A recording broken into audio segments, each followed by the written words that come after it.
The morning sun was just beginning to crest the horizon, casting a soft, golden glow over Shark Bay. I felt a mix of excitement and apprehension as I loaded my old Holden ute for my first solo camping trip. The cool morning air carried the scent of salt and eucalyptus, a smell that always reminded me of childhood adventures with my dad. I checked my gear one last time, a habit drilled into me by years of camping trips. Swag, check. Map, check. Water and supplies, all accounted for. I ran my hand along the worn edge of my first aid kit, a gift from my father on my 18th birthday. "Always be prepared, Willow," he'd said, his eyes twinkling with a mixture of pride and concern. As I climbed into the driver's seat, the familiar creak of the door brought a wave of nostalgia. This ute had been witness to countless father-daughter trips, its rusted frame holding memories of laughter, quiet conversations, and shared silences under starlit skies. I started the engine, its rumble breaking the morning stillness. Shark Bay stretched out before me, a vast expanse of pristine beaches and turquoise waters. This place, with its diverse marine life and rugged beauty, had been my playground for years. Now, I was about to experience it on my own, a thought that filled me with both excitement and a twinge of loneliness. The Australian coastline unfolded ahead, vast and inviting. As I pulled onto the main road, I couldn't help but think about how far I'd come to be here. Not just the physical distance from Perth, but the emotional journey that led me to this moment. With a sense of nostalgia, I reached into the glove compartment and pulled out a weathered, leather-bound photo album. It was my dad's, given to me on the day I announced I was following in his footsteps to become a park ranger. The leather was soft and worn, carrying the imprints of years of handling. Flipping it open, I was greeted by a collage of memories. Photos, ticket stubs, pressed wildflowers, each item carefully preserved between the pages. More than half of the photos featured me and my dad in various outdoor settings, snapshots of our shared adventures. There we were at Karijini National Park, my 10-year-old self grinning widely despite the mud caked on my face. Another showed us at the pinnacles, the strange limestone formations creating an otherworldly backdrop to our embrace. Each image was a story, a moment frozen in time. My parents divorced when I was just a kid, barely 7 years old. The memory of that time was a blur of hushed arguments and tense silences, culminating in the day Dad moved out. From then on, my life was split between two worlds. During the week, I lived with my mom in bustling Perth. The city was a maze of concrete and noise, so different from the wild spaces I craved. Mom did her best, but she never quite understood my need for open skies and untamed landscapes. But the weekends, oh, the weekends were my escape. Every Friday afternoon, I'd wait impatiently for Dad's ute to pull up, the sight of it sending my heart soaring. He'd come to whisk me away to a different reality, a world of adventure and discovery. We'd go exploring the national parks all across Western Australia, each trip a new adventure. I learned to read maps under the shade of ghost gums, to start a fire with nothing but sticks and determination, to identify birds by their calls and plants by their leaves. These trips were more than just fun outings. They were a lifeline, a much-needed escape from the confines of city life and the constant tension that seemed to permeate my everyday existence. Things got even more complicated when Mum started dating again. Steve came into our lives when I was 12, a well-meaning but clueless presence that never quite fit into the shape of the hole Dad left behind. Steve was all right, I suppose. He tried in his own way to connect with me, but he could never quite hide his discomfort around me, his uncertainty about how to interact with a child who seemed more at home in the bush than in front of a TV. The feeling was mutual. To me, Steve represented everything about city life that felt stifling and alien. As I flipped through the album, I saw myself growing up through the lens of these outdoor adventures. From a curious child with wide eyes and scraped knees to a teenager, more confident and assured, always by my dad's side. The constant through all these images was the look of pure joy on my face, the sense of belonging I felt in these wild places. One particular photo caught my eye, making me pause. It was of me at about 9 or 10 years old, around the time of the divorce. We were standing by the shore of Shark Bay, our smiles as wide as the horizon behind us. In my hands, I proudly held up a fish nearly as big as I was, my first real catch. I remembered that day clearly, the excitement of feeling the tug on the line, Dad's patient guidance as I reeled it in, the sense of accomplishment when we finally got it in the boat. But more than that, I remembered the quiet moment after, when Dad had pulled me close and said, "You did good, Wombat. You're a natural out here." I gently turned the photo over. There, in my dad's familiar slanted handwriting, was a message that struck a chord in my heart. The sea is where you'll find yourself. At the time, I hadn't fully understood what he meant. Now, as I sat in the ute, about to embark on my first solo trip, those words took on a new meaning. The last photo in the collection was one I rarely looked at, but today, I felt compelled to. It was taken on the weekend of my 18th birthday, our last trip before I left for my ranger training. We were sitting on a rocky outcrop in Corrigini National Park, our faces turned towards the setting sun. Dad's arm was around my shoulders, and I was leaning into him, a half smile on my face. But it was his expression that caught my eye now, as it had so many times before. There was a shadow there, a weight in his gaze that I couldn't quite decipher. He was a man haunted by demons that he never spoke about, and that I was always too afraid to ask about. I knew bits and pieces of his past. The years he spent as a young man, wandering the outback, taking odd jobs and living off the land. The time he spent with Aboriginal communities, learning their ways and their stories. But there were gaps, silences that he never filled, no matter how much I longed to understand. Despite the darkness that seemed to cling to him, my love for him was unwavering. His complexities, in a way, made me love him more. He wasn't perfect, but he was real, as rugged and true as the land he taught me to love. He was my rock, my constant in a sea of change. In my heart of hearts, I had convinced myself that it would always be the two of us, father and daughter, side by side, against the world. The crackle of the radio startled me out of my reverie, the photo album nearly slipping from my grasp. I carefully closed it and set it aside, turning my attention to the present. The familiar, gruff voice of my former boss at the ranger station filled the cabin. "Willow, do you read me?" I picked up the radio and pressed the button, my voice steady but with an undercurrent of anticipation.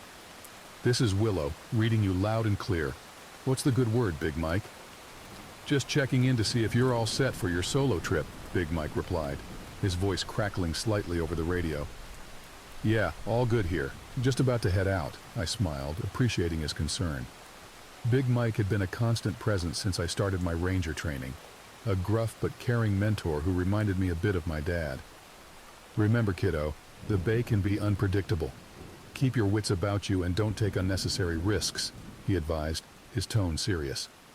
"Absolutely. I promise I won't do anything you wouldn't," I replied with a playful tone that elicited a chuckle on the other end. "Good. That's what I like to hear. And hey, Willow," he added, a hint of warmth breaking through his usually stoic demeanor, "your old man would be proud of you. You've got this." A lump formed in my throat at his words. In a lot of ways, this solo trip was my attempt to stay connected with my dad in the only way I knew how. It had been 2 years since he disappeared during one of his solo expeditions in the outback. The official search had been called off months ago, but a part of me still held out hope. "Thanks, BM. I'll report back by late afternoon." "Willow out," I said, signing off. As I navigated the sandy tracks winding along the coast, the sun climbed higher, casting sharp shadows across the dunes. The landscape was breathtaking, with crystal-clear waters on one side and rugged scrubland on the other. I couldn't help but feel a sense of awe at the raw beauty surrounding me. Several uneventful hours into my drive, the landscape unfolded in a familiar rhythm-white sand, turquoise waters, and the occasional group of kangaroos. It was a typical day in Shark Bay, tranquil yet alive with the whispers of nature. However, as I approached a remote beach area, something caught my eye. It was a subtle disturbance, A flicker of movement or a shade out of place, hard to discern at first, but unmistakably unusual. This particular stretch of beach, while known for its breathtaking views, was rarely visited, its beauty guarded by its remoteness. It could be anything, a stranded marine animal, a rare bird sighting, or perhaps just a trick of light and shadow. But as someone who grew up in this unforgiving expanse, every possibility warranted attention. Curiosity piqued, I decided to take a detour to investigate. I parked the ute a safe distance from the water's edge and grabbed my binoculars. As I scanned the shoreline, my heart began to race. There, half buried in the sand, was what looked like the remains of a small boat. Debris was scattered along the beach, glinting in the harsh sunlight. Instinct kicked in, and I reached for my radio to call it in. But before I could make the call, a movement caught my eye. A figure, hunched and unsteady, was making its way along the beach, away from the wreckage. Without a second thought, I grabbed my first aid kit and water bottle, then set off across the sand. As I got closer, I could see it was a man, probably in his 60s, his skin reddened by sun exposure. He was limping badly, one arm cradled against his chest. "Sir," I called out, my voice carrying over the sound of the waves. "Are you all right? Do you need help?" The man turned, his eyes widening as he saw me. He tried to speak, but his voice came out as a dry croak. I reached him just as his legs gave out, catching him before he hit the sand. "It's okay, I've got you," I said, helping him sit down. "I'm Willow, a park ranger. Can you tell me what happened?" He gratefully accepted the water I offered, taking small sips as I'd been trained to advise for dehydration cases. After a moment he found his voice. "Jack," he managed to say. "Storm, boat capsized, been walking for days." I nodded, piecing together what must have happened. A sudden storm, common in these parts, must have caught him off guard. He was lucky to have made it to shore. As I began to assess his condition, the stillness was shattered by an ominous rumble. At first, I thought it was thunder, but the sky was clear. Then I felt it, a tremor running through the sand beneath us. My eyes darted to the dunes looming above us. To my horror, I saw the sand shifting, cascading down in growing rivulets. A massive dune collapse was imminent, and we were directly in its path. "We need to move now!" I shouted, trying to help Jack to his feet. But he was too weak, too dehydrated to stand.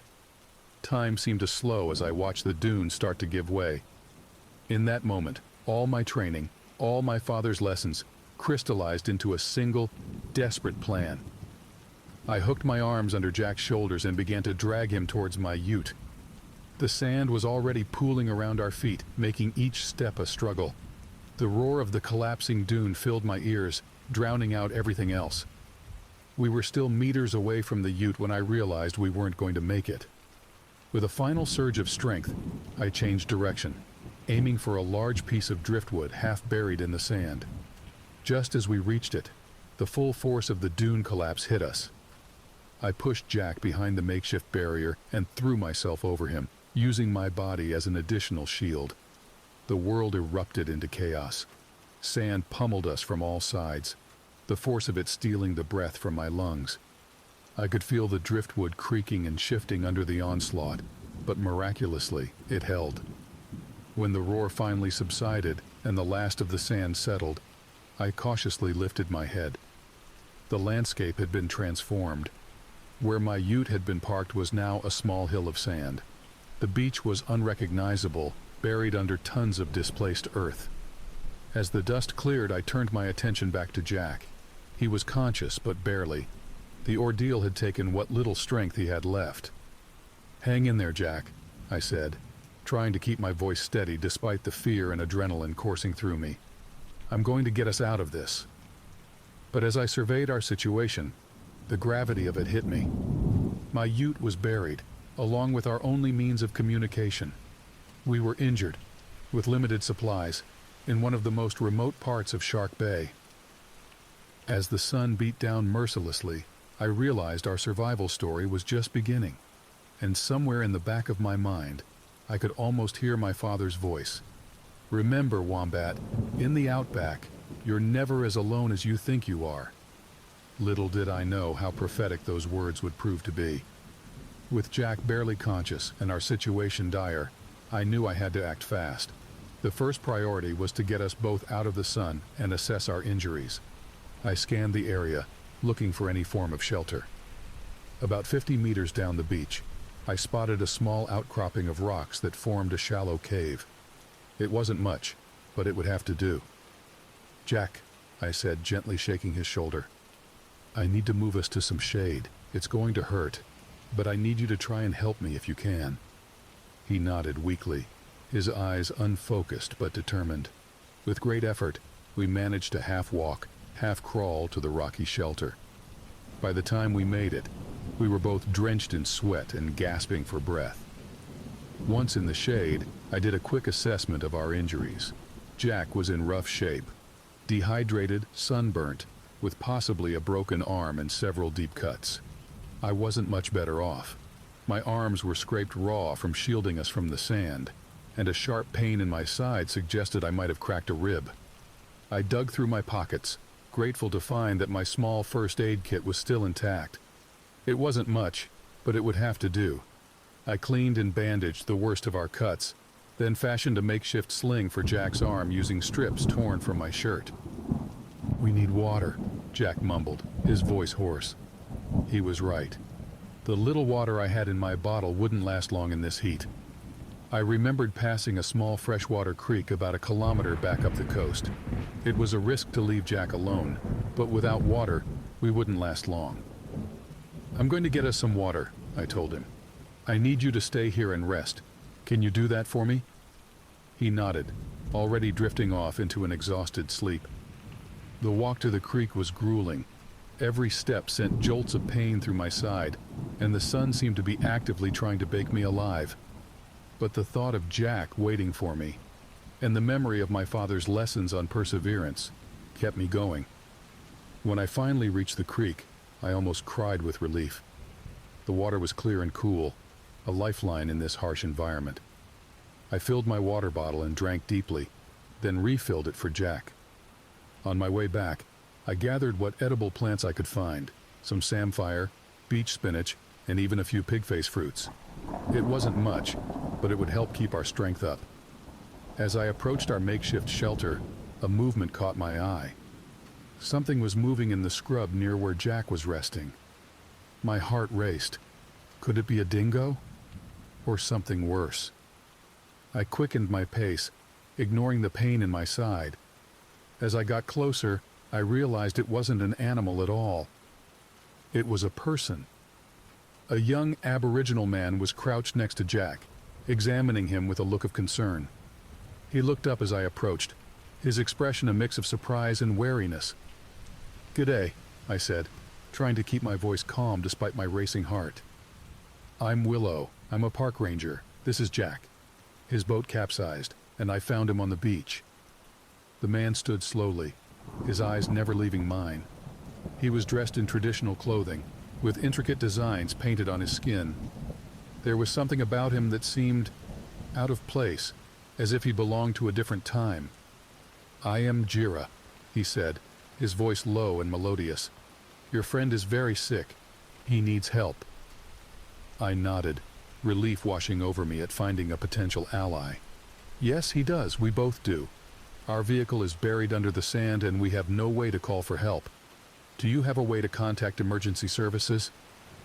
Jira shook his head slowly. "No phones here, no radios. But I know how to help. Come, we must move your friend. It's not safe here." I hesitated.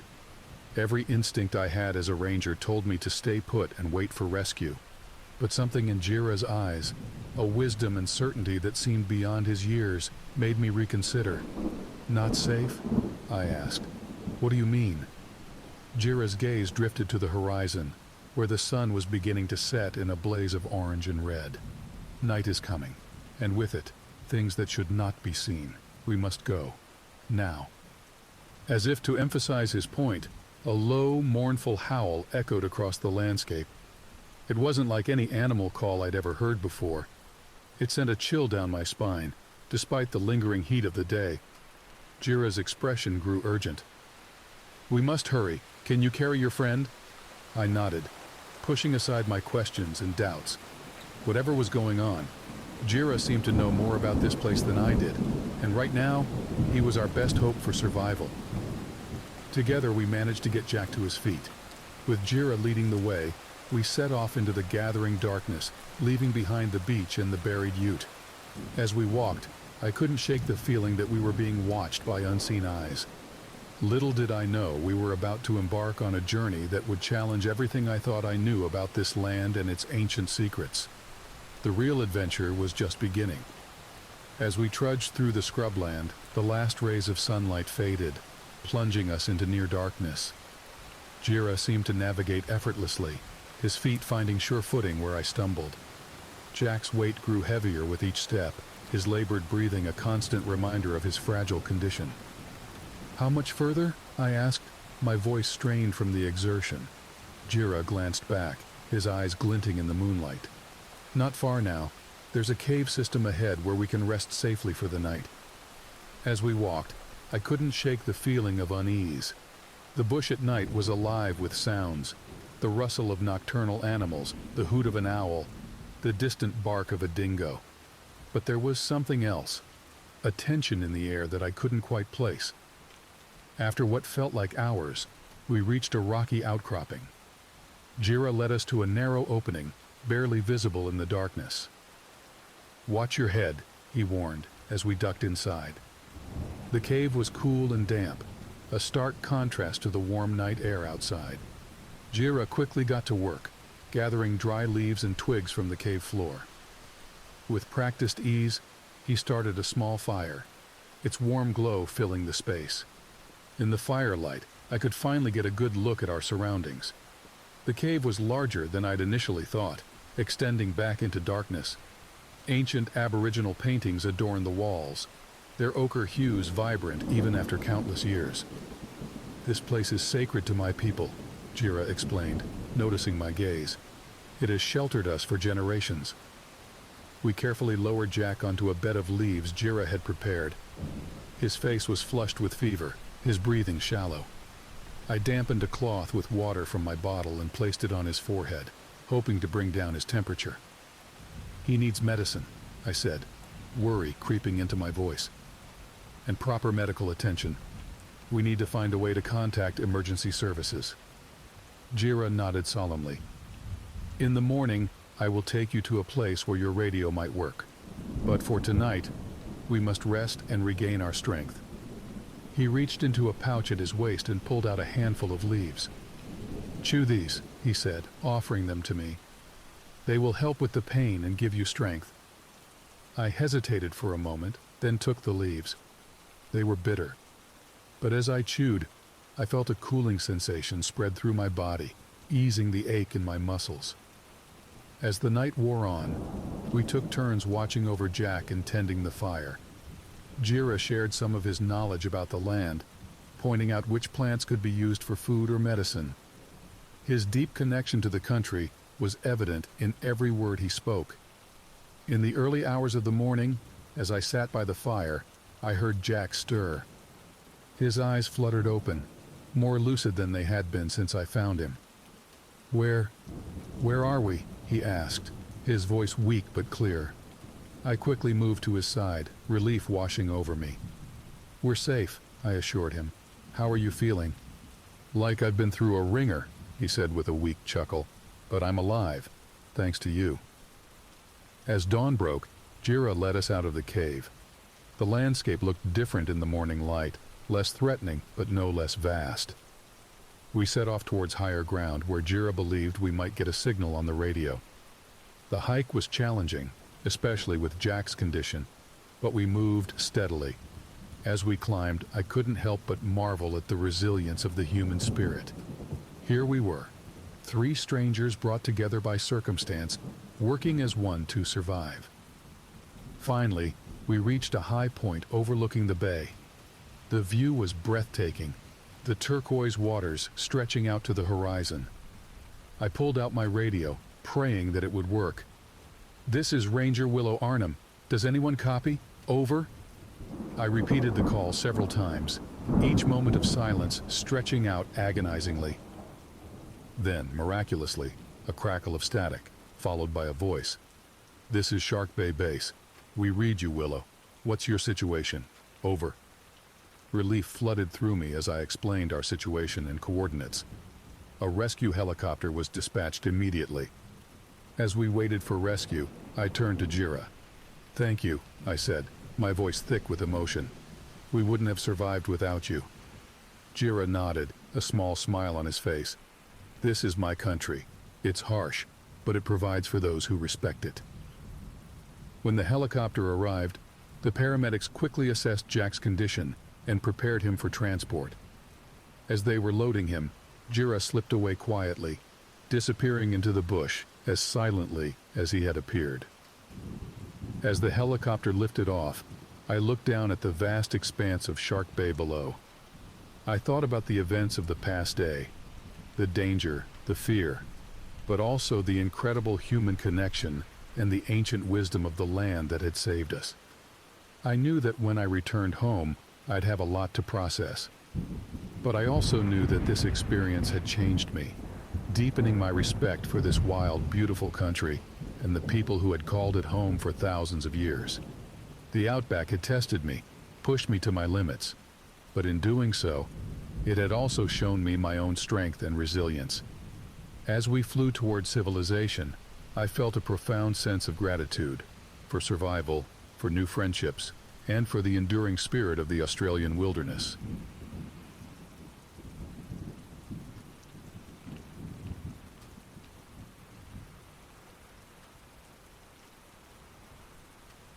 In 1972, a plane carrying 45 passengers crashed in the midst of the towering, snow-covered Andes Mountains.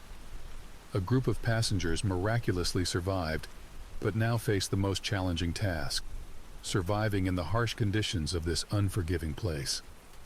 The cold was biting, and conditions were severe. There was no sign of life in this place, far from all elements of civilization. Food sources were non-existent, and the little food that was on board the plane quickly ran out. Here the survivors faced the most difficult decision of their lives, having to eat the bodies of their deceased companions in order to stay alive. The circumstances these passengers went through were harder than anything imaginable, yet they continued to fight and cling to survival. Would they eventually survive, or would this be their final journey? Our story begins in October 1972. The protagonists are a rugby team from Uruguay. Rugby is a sport somewhat similar to American football. Most of the team members were university students in their early 20s. Uruguay, for those unfamiliar, is one of the countries in South America. The team had been invited to play a match in Chile, also a South American country. The trip was supposed to be short, just 4 days.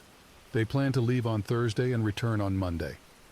The team chartered an affordable plane, given that they were young and didn't have much money. It was a medium-sized aircraft that could seat about 50 people, with the number 571. After the team sent a passenger list to the pilot, he informed them there was room for 10 additional people. So some team members decided to bring family along. In the end, the total number of passengers reached 45, including the flight crew. Among the passengers was a young man named Nando Parado, one of the team members. It's important to remember this person as he will play a major role in the story. We can even consider him the main character. When Nando learned there were extra seats on the plane, he decided to bring his mother and sister along. He imagined taking them on an enjoyable trip, touring Chile and visiting markets. It was like a gift he was giving them with all his love. He had no idea that what awaited them would be worse than anything he could imagine.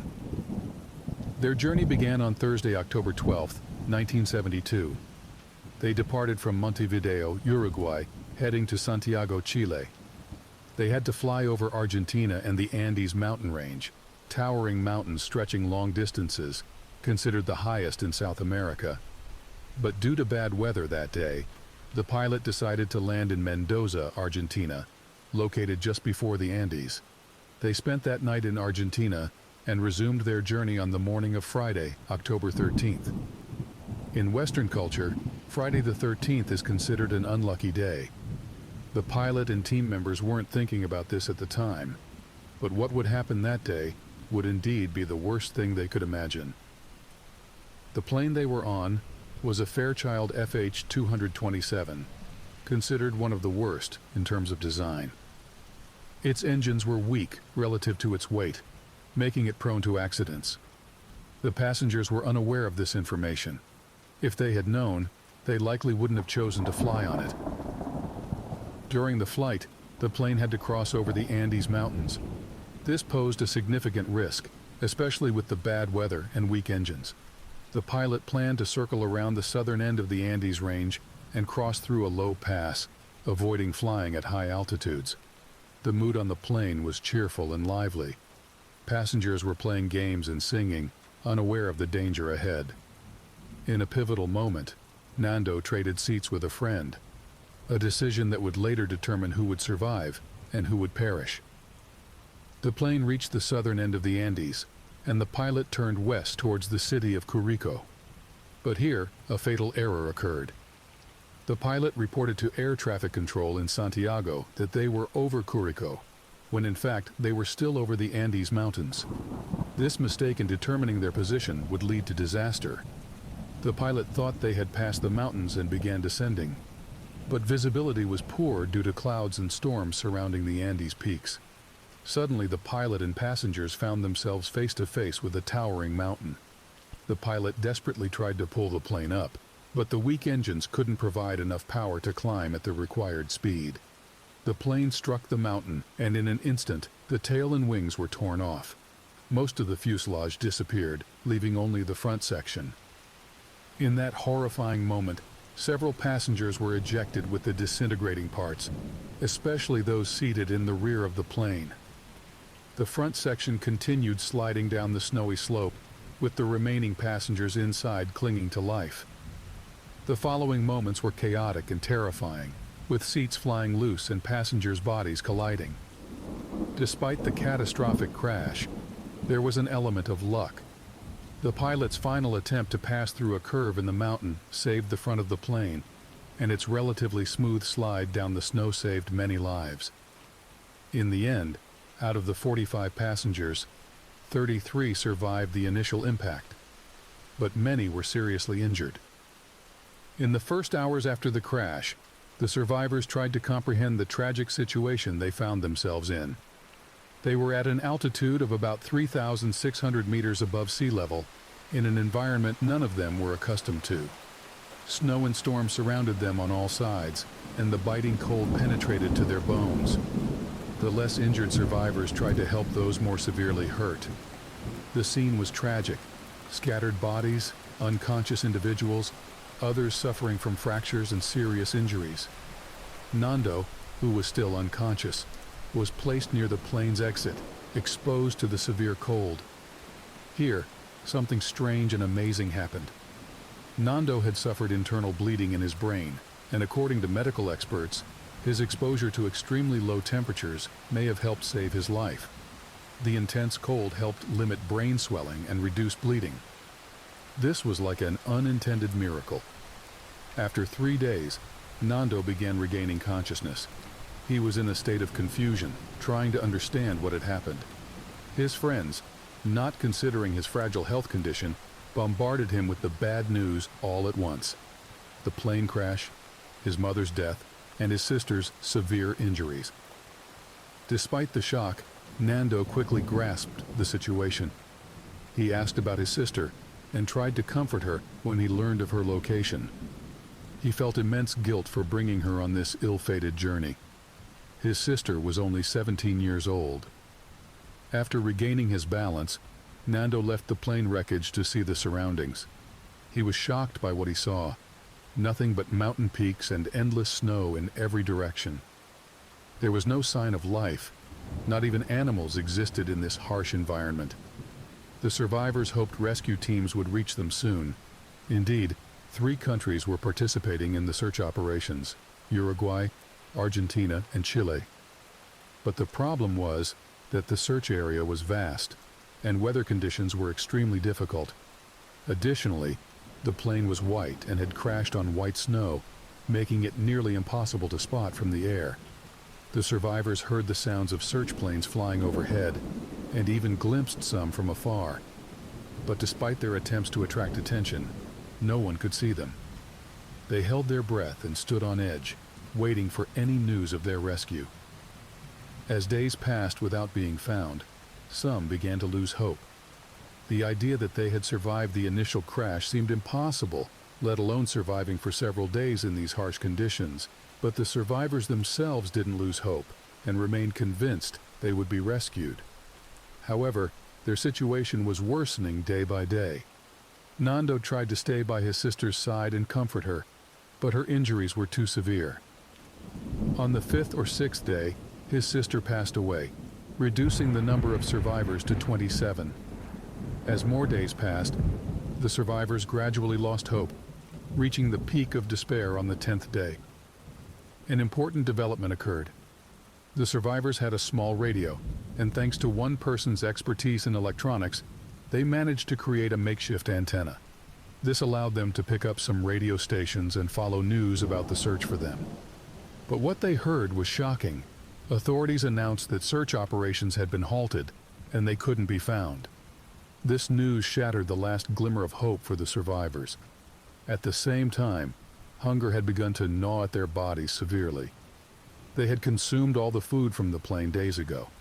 For water, they managed to solve this problem by using metal sheets from the plane to melt snow under the sun. But the food problem was more complex.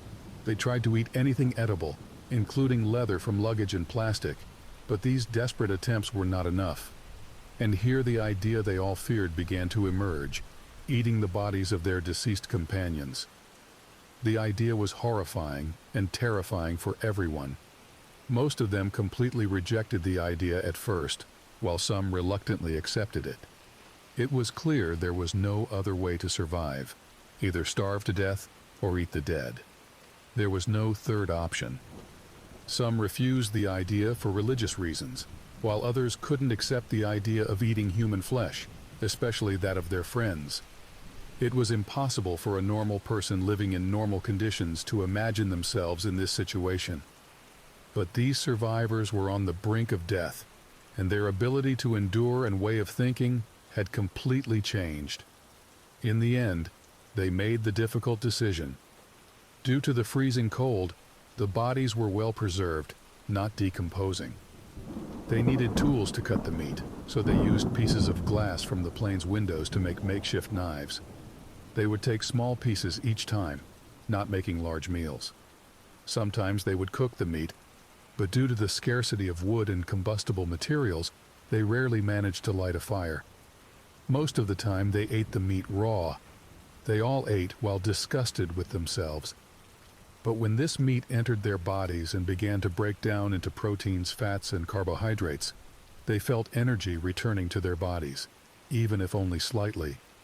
In these moments, their minds realized this was the only way to survive, no matter how disgusted they were by it.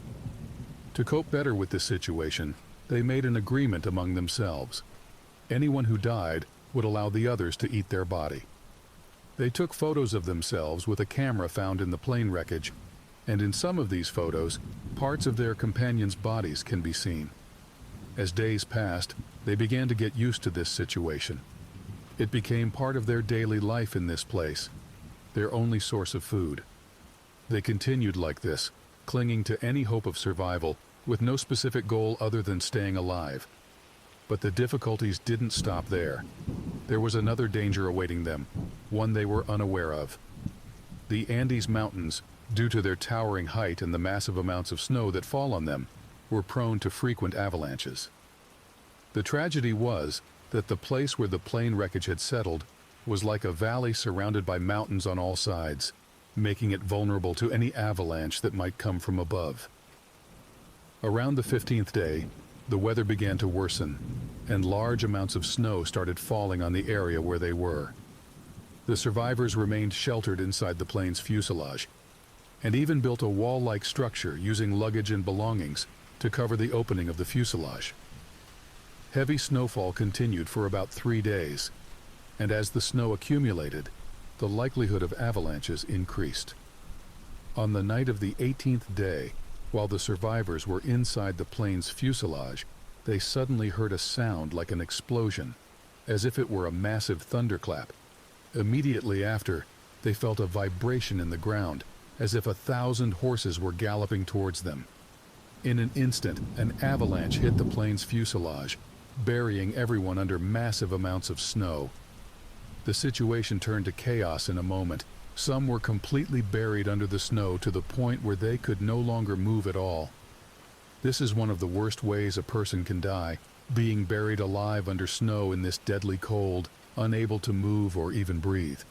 Others were partially buried, but could move a little. Those who could move began trying to dig themselves out. Some suffered serious injuries due to the force of the avalanche that violently struck them and threw them inside the plane's fuselage. Those who could move began trying to help the buried and injured and get them out. The situation was extremely difficult. The biggest problem was that even those who managed to get out from under the snow found no safe shelter around them. The world around them was all snow, and there was no place to take refuge or feel warmth. The entire plane fuselage was buried under the snow. The survivors remained trapped inside the fuselage for 3 days. They were all buried under the snow, but inside the fuselage. The fuselage was the only thing protecting them. Outside, snowstorms were raging, and they could hear the sound above their heads from under the snow. Strangely, the avalanche turned from a curse into a blessing, as it formed a barrier protecting them from the massive storms outside. They remained sheltered inside the plane's fuselage, and their only source of warmth was 1 or 2 small lighters. But the situation remained tragic. The avalanche caused the death of 8 of them, reducing the number of survivors from 27 to just 19 people. However, the death of these 8 was in itself a kind of tragic blessing.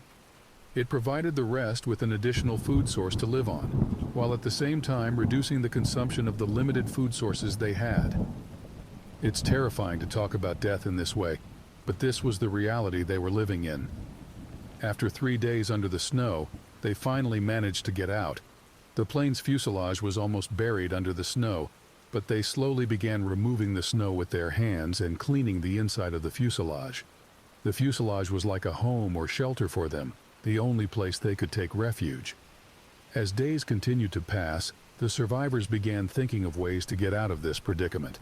Some might wonder why they didn't try to explore or move from their location.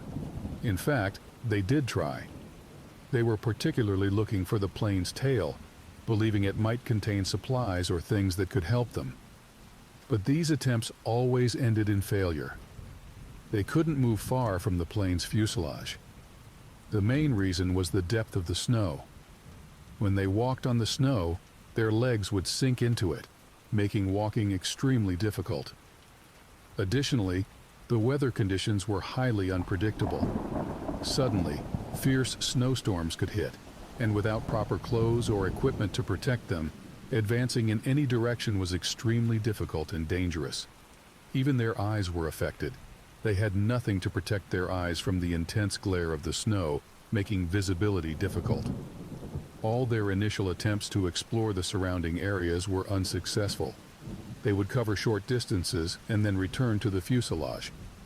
The survivors realized they needed a solution to the problem of walking on snow. And in situations like this, when survival is the primary goal, humans begin to invent tools to help them. As they say, necessity is the mother of invention. After deep thinking, they came up with the idea of using the foam from the plane seats along with belts to create something like snowshoes. These innovative shoes proved effective in walking on snow. They reached this invention after about a month from the beginning of their ordeal. During this month, many of them began to see Nando as the leader. He was the one among them with the strongest desire to survive, and he was always trying to motivate them and push them to continue. Incidentally, Nando was the oldest among them, so those younger than him began to see him as a leader, and he took on this role seriously and began to act as the group's leader. One day, after trying the snowshoes and feeling they would enable them to move longer distances, Nando and 2 of his companions, Roberto and Antonio, decided to start a new exploratory journey. They chose a day when the weather was relatively clear and the sun was shining, and they began to move. Their plan was to try to move away from the plane for as long as possible and return on the same day. It was like an experiment. They kept walking as they descended into the valley, and after climbing a hill, they saw the plane's tail from afar. The tail had flown to this location after the plane crash. They immediately headed towards the tail to explore it from the inside. They found some bags inside and began searching for any food they could find. But all they found was a small chocolate bar. At least it was a good change from the food they had become accustomed to. Among the things they also found was a camera. This camera is the one they used to take the photos that documented their survival journey in these mountains. They also found 24-volt batteries that were installed in the plane's tail. Here an idea occurred to them. They remembered that at the beginning they had tried to use the plane's radio to communicate with any possible entity. They thought that maybe the battery in the radio was faulty and that they might be able to use these new batteries to operate the plane's radio again. Nando and his companions covered a greater distance than they had planned, and they felt that time was running late. So, they decided to return to their friends who were waiting for them at the plane's head the next morning. After returning with the battery, the survivors began trying to connect it to the plane's radio. There was a person named Roy Harley who had some experience with radio devices. He wasn't a specialist, but due to his basic knowledge of these matters, they appointed him as their radio expert. But the matter was very complicated, especially since they had no real knowledge of these things. There were hundreds of wires and connections everywhere. How could they connect these wires to the battery and make the radio work? It was almost impossible without real technical knowledge. Unfortunately, despite their great efforts and numerous attempts with the radio, they failed to make it work. This failure crushed their morale and made them feel more desperate. Nando, although he was also disappointed, tried to instill some hope in his companions. He would tell them, "As long as we are alive, we must not despair and must continue trying to find a way to survive." Nando was also the one who came up with the idea of using the camera to document their survival journey with photos. He would tell them, "Even if we don't survive, maybe after a few years or even 100 years, someone might find the plane wreckage and these photos, and they'll know that we stayed alive and tried." Almost 2 months had passed since the day of the crash. Among the 19 remaining people, several were injured. Some had been injured since the moment of the initial crash, and their pain was increasing with each passing day. Survival was becoming harder and harder for them. During this month, 3 more of them died, reducing the number of survivors from 19 to 16 people. Out of the 45 who were on the plane, only 16 remained. Most of the bodies of the dead had been eaten by the living, and only a few bodies remained. Among these remaining bodies were those of Nando's mother and sister. Nando, being still alive, no one wanted to touch the bodies of his mother and sister. He decided to leave them until the last moment. Nando would always tell his close friend Roberto that they needed to get out of this place. How long would they remain standing in the same spot? All directions around them were frightening, as if they were in the middle of a vast ocean with no knowledge of its beginning or end. The plane's fuselage was like a small boat protecting them from this ocean, so the idea of leaving this boat was scary. This is what prevented them from moving from their place. They were afraid that any attempt to move away from this place would mean certain death. But after more than 2 months without any new sign of hope, the only option became to move from their place. Of course, everyone was afraid of this. It was like throwing oneself into the ocean literally, as they didn't know their exact location. The only idea they had was that they were currently on the western side of the Andes Mountains. They remembered that before the co-pilot died, he had told them they had passed the city of Curicó, which is on the western side in Chile. So they believed they were in this area, but in reality, they were closer to the eastern side. They had been thinking all along that if they moved from this spot, they should head west because it was closer to civilization and cities. Although in reality the east was closer. On the western side, There was a high mountain in front of them, while in the east there was a valley.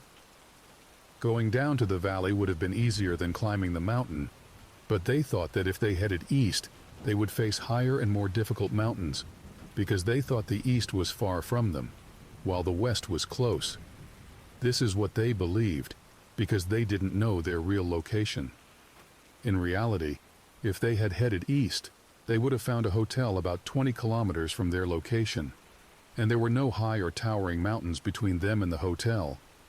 The only thing that could have hindered them was a river, and this river would indeed have been difficult to cross. But if they had reached the river near the hotel, they would most likely have been able to call for help from people on the other bank. Heading east was probably the best option for them. The path was still difficult and long, but if they had known all this information, this would undoubtedly have been their best choice. But because they believed they were on the western side, they were always convinced that if they moved from this spot, they should head west, because this was their best option. Nando was insistent on getting out of this place at any cost, but the rest of the group were procrastinating due to their fear and hesitation. Whenever Nando tried to convince them, their response was that the time wasn't right, or the weather wasn't suitable, or that they needed to wait a little longer. It was clear that fear had taken hold of them. Nando realized he couldn't leave alone, so he kept trying to convince them, or at least convince some of them to go with him. Most of them encouraged the idea of embarking on this journey, but they weren't ready to go with him. Each of them would say, "Yes, I agree with you. Someone needs to go out and try to bring help. But I can't, brother." They supported the idea, but no one volunteered to take the risk with him. Even his close friend Roberto was hesitant at first. This was his closest friend and the one who had gone with him when they found the plane's tail. But after Nando's insistence, Roberto finally agreed. The third person Nando convinced to go with them was Antonio. He was also the third person who had been with them when they found the plane's tail, and he was the most physically fit among them, so he was the natural choice for this journey. So, the same three who had gone out and found the plane's tail were now going to set out on a journey in search of new hope. This journey would be a journey of no return. Either they would reach safety or die trying. Therefore, they had to make all their preparations. And the rest of the group, despite their fear and hesitation, helped in preparing for the journey and provided all possible support. First, they allocated a larger share of food to the three, a share that could last them for several days, even though food was already scarce.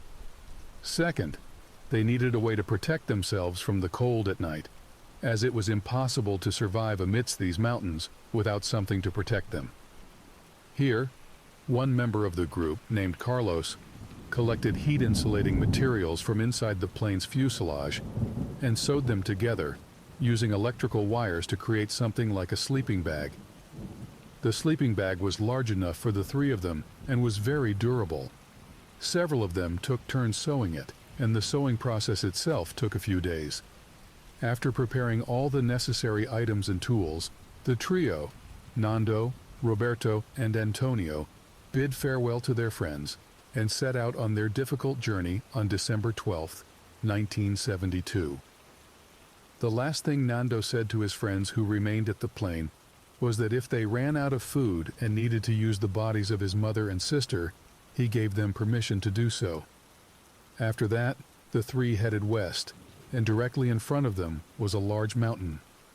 They believed this mountain was the biggest obstacle in front of them, and they thought that once they reached its summit, they would be able to see the green valleys and cities or villages on the Chilean side. They realized that climbing this mountain alone would require at least a full day. They began climbing the mountain, and it was an extremely tiring and exhausting process. Climbing on this steep slope was very difficult, especially since they had no previous experience or practice in mountain climbing. At these altitudes, even breathing was difficult due to the lack of oxygen in the air. The more they moved and exerted effort, the more oxygen they needed. But due to the lack of oxygen, breathing became harder and harder. With every step they took, they faced the risk of slipping. They tried to hold on to themselves but couldn't. With every step they climbed, they would slide half a step. They then tried to climb the rocky parts, which required tremendous strength and high fitness. Rocks would sometimes fall on them. Perhaps the only thing that helped them was that they had lost a large amount of their weight. Each of them had lost about 30 or 40 kilograms. Finally, after all the effort they had exerted, they reached what they thought was the summit. But the peak in front of them was what is called a false summit. This is a peak that appears from below to be the mountain summit, but when you reach it, you discover it's a false summit, and that there's a higher peak in front of you, and that you have to climb more to reach it. This crushed their morale when they reached this false summit. But at least this place was suitable for spending the night. They slept huddled together and used the sleeping bag their friends had made for them. The cold was very harsh, but at least the sleeping bag enabled them to survive. The next day, the three continued their arduous climbing journey. Their friends who had remained at the plane's fuselage could still see them climbing. They saw them as small dots from afar, but they were still within their field of vision. After the three climbed further up the mountain, Roberto noticed something from afar that looked like a street or road, but it was on the eastern side, the opposite side to them. He pointed it out to his friends and asked if that looked like a road. Nando said he couldn't see any road, and Antonio said he wasn't sure. But Roberto insisted that it was a road, and even began arguing with Nando, saying it would be better to go down the mountain and head towards this road on the eastern side. But Nando firmly rejected this suggestion and told them, "We've climbed all this distance, so why should we go back down?"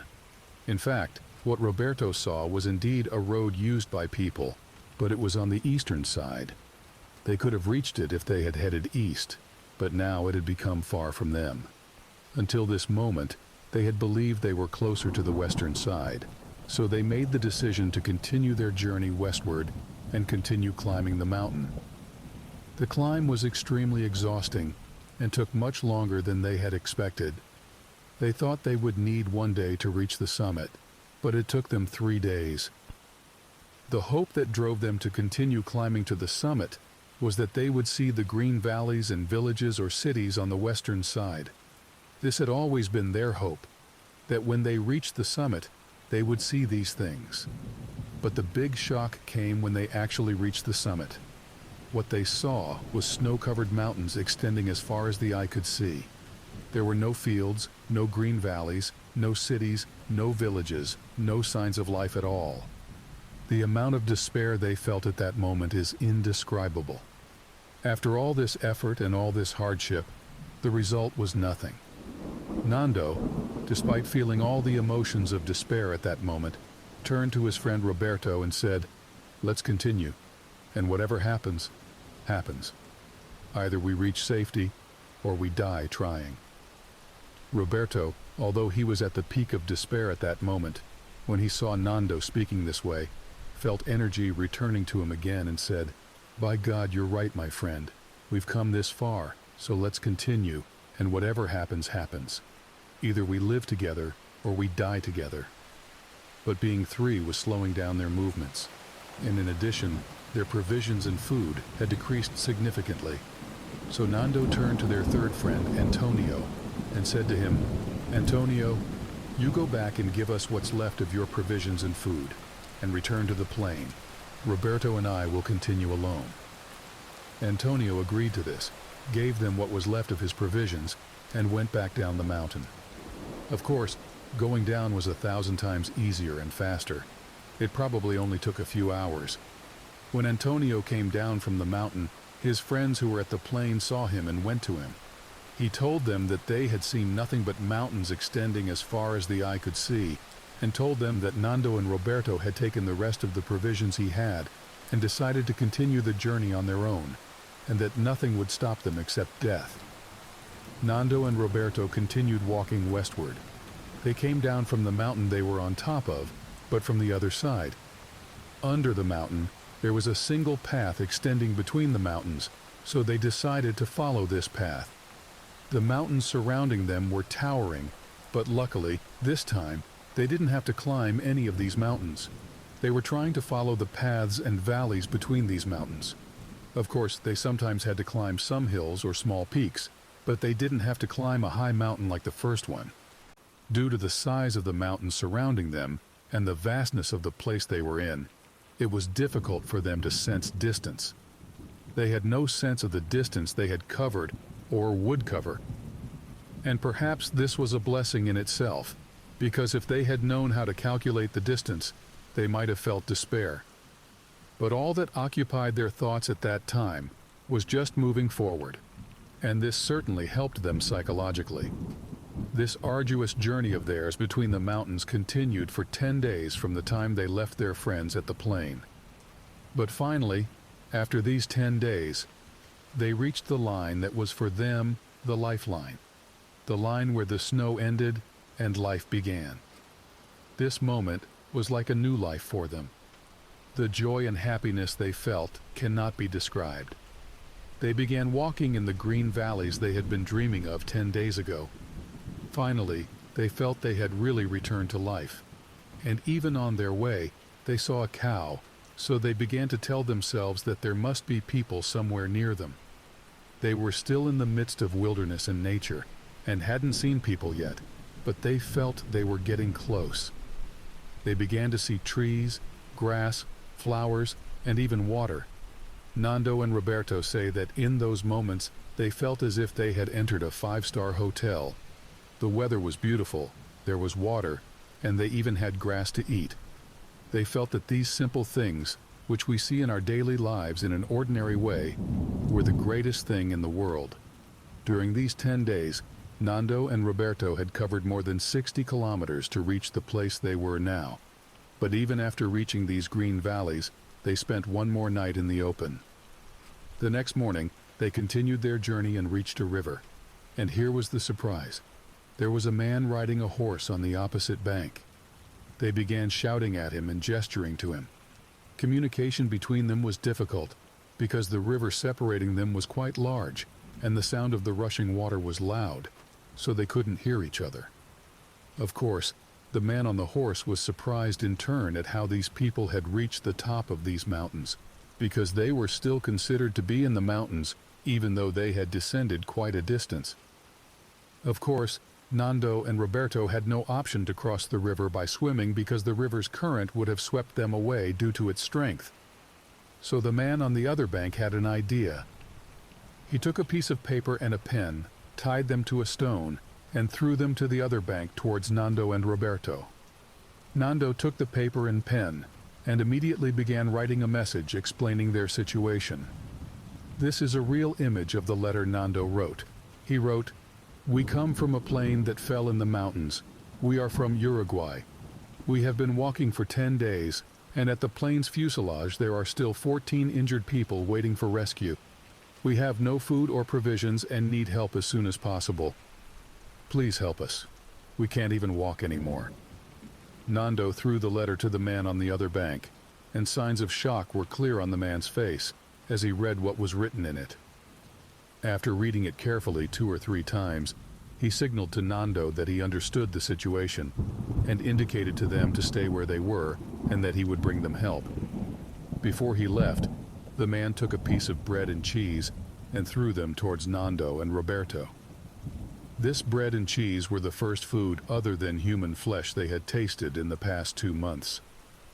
The man on the horse took many hours before he could bring help, because the place where they were was still far from civilization and cities. The man's journey alone took about 10 hours.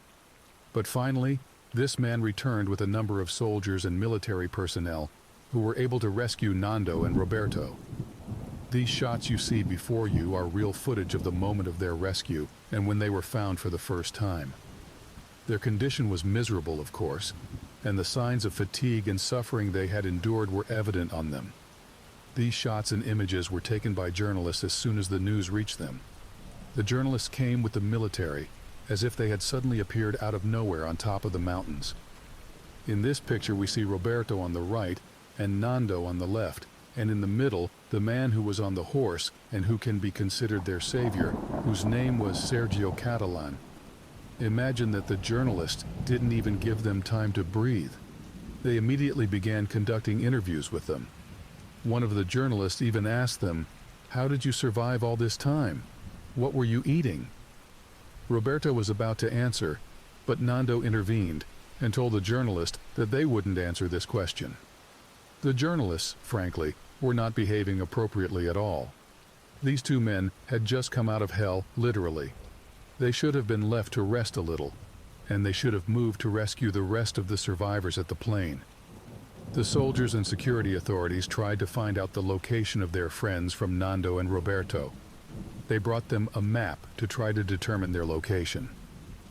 Nando was familiar with the location because he had remained focused on the directions they had walked, as he knew he had to remember the location so they could return to rescue the others later. Nando pointed to them, the location where he thought the plane was. They told him that this location was on the Argentine side, on the eastern side of the mountains, and that it was impossible for them to have walked all this distance. Nando told them, "By God, I don't know if we're in Argentina or not, but I'm almost certain that this is the location of the plane." Of course, the distance that Nando and Roberto had walked was about 60 kilometers. The authorities and police were unable to comprehend how two people in such a weak and emaciated state could have covered all this distance, so they were skeptical about the location. But Nando kept insisting that this was the location. Their friends who had remained at the plane had been waiting anxiously for the past 10 days. Some had even lost hope and thought that Nando and Roberto had died on the way, but at the same time, they were following the news on the radio. You can't imagine their joy when they heard on the radio the news that Nando and Roberto, two survivors from Flight 571, had been found. Their happiness was indescribable. They knew that finally they would be rescued. I ask you by God to imagine their feelings at that moment. I'm sure it was the most beautiful feeling they had experienced in their entire lives. It was as if they were born again. They began hugging each other, and all the joy in the world couldn't contain their happiness. The authorities and police called for helicopters to begin the rescue operation. Once again, the helicopter pilots asked Nando about the location, and he pointed to the same spot on the map. But the pilot said to him, "Look, it will be difficult for me to find them on my own. I need you to come with me." And although Nando was certainly tired at that moment, he said to him, "Okay, I'll come." So Nando boarded one of the helicopters and began flying with them as they tried to trace the path he had come from. The weather was good that day, but despite this, flying at these high altitudes was difficult for the helicopters. The aircraft was shaking frighteningly. Thank God that they didn't have an accident and fall among the mountains again. Imagine the tragedy if that had happened. But finally, the helicopters passed over the high mountain that was in front of them. This was the same first mountain that Nando and Roberto had climbed. Nando kept pointing downwards and saying that the plane's fuselage was below them. But the fuselage was white, and everything around was white with snow, so it was almost impossible to see. Even when the aircraft got close to the location, they couldn't see the fuselage. And here we understand why the previous search attempts for them had failed. Although there were planes flying in the areas above them, seeing them was almost impossible. Even Nando and the helicopter pilots couldn't see the plane's fuselage and the rest of the survivors until they descended to a very close altitude to them. If Nando hadn't known the place and the terrain in this specific spot, it would have been impossible to find them. The helicopters landed at the site of the plane wreckage, and finally they saw the rest of the group below waving to them, flying with joy. This is a real image taken from a camera on board the helicopter at the moment they finally found them. And here, we also see real video footage of the plane wreckage. All of Nando's 14 friends who were left at the wreckage were rescued. I'm sure none of them will forget that day, which was December 22nd, 1972, the day of rescue. And glory be to God, for the number of days they spent from the day of the plane crash until they were rescued is the same as the number of the year they were in, 72 days from the moment of the crash. The remaining 14 survivors, along with Nando, were brought to safety. Their condition was, of course, very poor. Each of them had lost between 30 to 40 kilograms of their weight. but joy was evident on their faces. And after that, their names were announced on the radio so that their families would know who had survived. Of course, shortly after, they met with their families and were reunited again. News of this story spread and was covered by media around the world. It became a global story. But afterwards, many articles appeared in newspapers talking about the subject of their survival by eating the bodies of their friends. This particular aspect spread, and perhaps was one of the reasons that made people attracted to this story. When one hears that they survived by eating their friends, they are shocked. Some of these articles even began to speak against them and call them cannibals. There was a great debate about this issue, and discussions began among people about whether, if we were in their place, would we do the same as they did or not. In the end, if they hadn't eaten their friends, it would have been impossible for them to survive. This story is one of the most famous survival stories that spread around the world. Books were written about it, and documentaries were filmed, and it received huge media attention. Nando and his friends appeared in many interviews and forums, and told their story in all its details. This was one of the biggest stories that was circulated in the media because of its power and strangeness, and perhaps also because of its somewhat happy ending. The 16 survivors continued to meet over the years. They would hold a gathering every year on the same date they were rescued, December 22nd. And by the way, all the talk we said about Nando, especially that he was the undisputed leader of the journey, all this talk was by the testimony of his friends. It wasn't him who talked about himself and said, "I was the leader, and I saved them, and I did." They all knew that the greatest credit after God in their survival was to Nando and his insistence until the last moment on survival, no matter what the circumstances. Nando, who at the beginning of the crash was considered dead and remained unconscious for 3 days due to the brain injury he suffered, and whose survival from it was something miraculous in itself, still communicates and meets with Roberto and Sergio, the horsemen who found them after they came down from the Andes Mountains. Their relationship with him remains strong, and they are still friends to this day.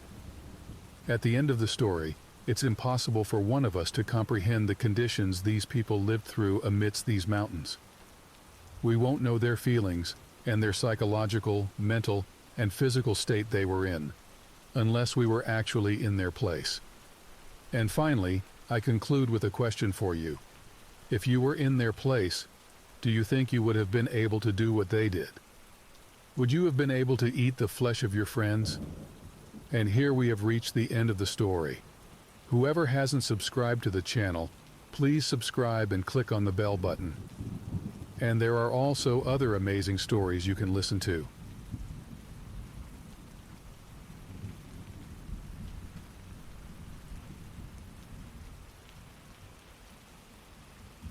The winter of 2018 had been particularly harsh in northern Quebec. As a lifelong resident of the small town of Frostholm, I'd seen my fair share of brutal winters, but this one seemed determined to set records. The snow piled up in drifts taller than houses, and the wind howled through the pine forests with a voice that seemed almost alive. My name is Marcus LeBlanc, and I've called this frozen corner of the world home for all of my 32 years. There's a certain pride that comes with surviving in a place where nature seems constantly intent on reminding you of your own insignificance. It breeds a particular type of person, tough, self-reliant, and perhaps a bit wary of outsiders. It was against this backdrop of endless white and biting cold that my friend Ethan Tremblay and I decided to embark on what should have been a routine ice fishing trip. Ethan and I had been friends since childhood, bonding over our shared love of the outdoors and the unique challenges that come with living in the far north. "You ready for this, Marcus?" Ethan asked, as he loaded the last of our gear into his sturdy SUV. His breath formed clouds in the frigid air, and his beard was already accumulating a layer of frost. I nodded, adjusting my thick woolen hat. "Born ready. Let's see if we can't bring home enough walleye to feed the whole town." We set out early on a Friday morning, the sun barely peeking over the horizon as we left the lights of Frostholm behind.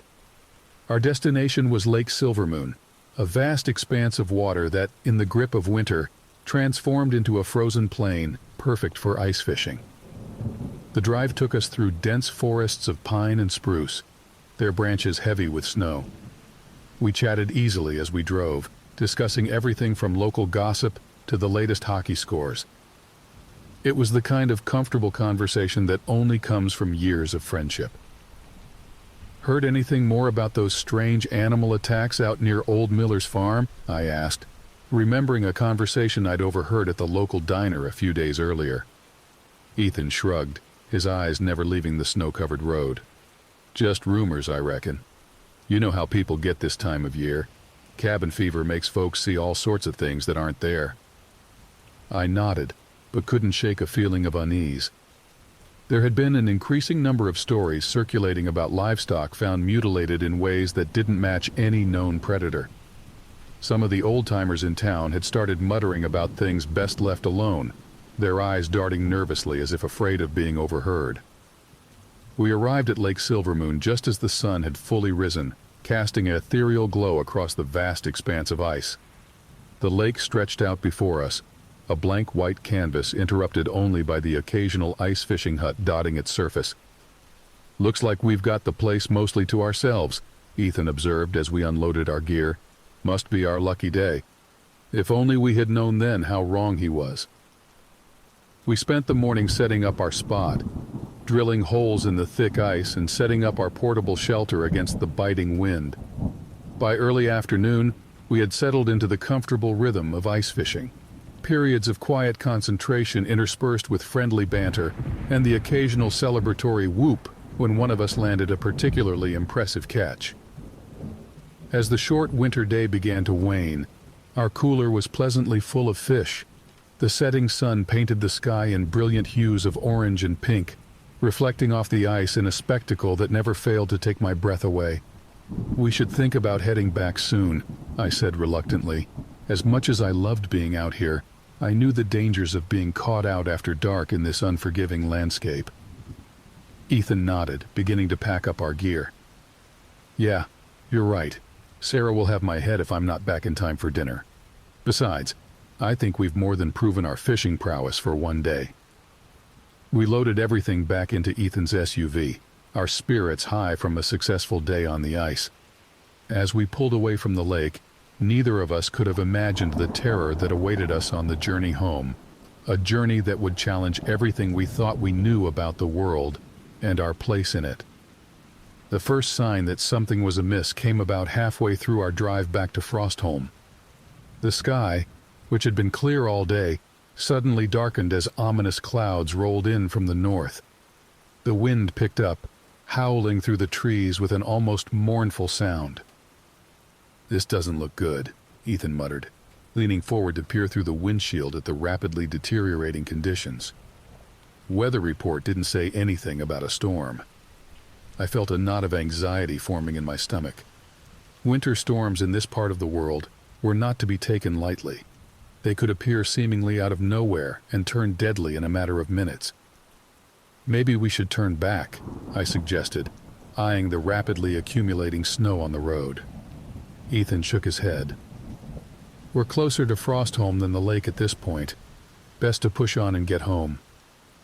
I nodded, knowing he was right, but unable to shake the feeling that we were driving into something far worse than just a winter storm. As we crested a steep hill, the headlights of Ethan's SUV illuminated a scene that made both of us gasp in shock. There, blocking the entire width of the narrow highway, were two police helicopters. Their rotors were still, and a small group of officers were gathered nearby, their faces grim. "What the hell?" Ethan exclaimed, bringing the vehicle to a stop. We watched as one of the officers approached our vehicle, his hand resting cautiously on his holster. As he drew closer, I recognized him as Sergeant Bouchard, a veteran of the local police force. "Evening, boys," he said, as Ethan rolled down the window. The wind howled, carrying with it stinging particles of snow. "I'm afraid you'll have to turn back. Roads closed." "What happened?" I asked, leaning across Ethan to make myself heard over the wind. Sergeant Bouchard's face darkened. "Nasty accident. Young couple in a car collided with a transport truck. It's not pretty. A chill that had nothing to do with the cold ran down my spine. The implication was clear. There had been fatalities. "How long until the road's clear?" Ethan asked, his knuckles white on the steering wheel. The sergeant shook his head. "Hard to say. Could be 12 hours, maybe more. This storm isn't helping matters. You boys best find somewhere to hole up for the night." With heavy hearts, we turned the SUV around and headed back the way we'd come.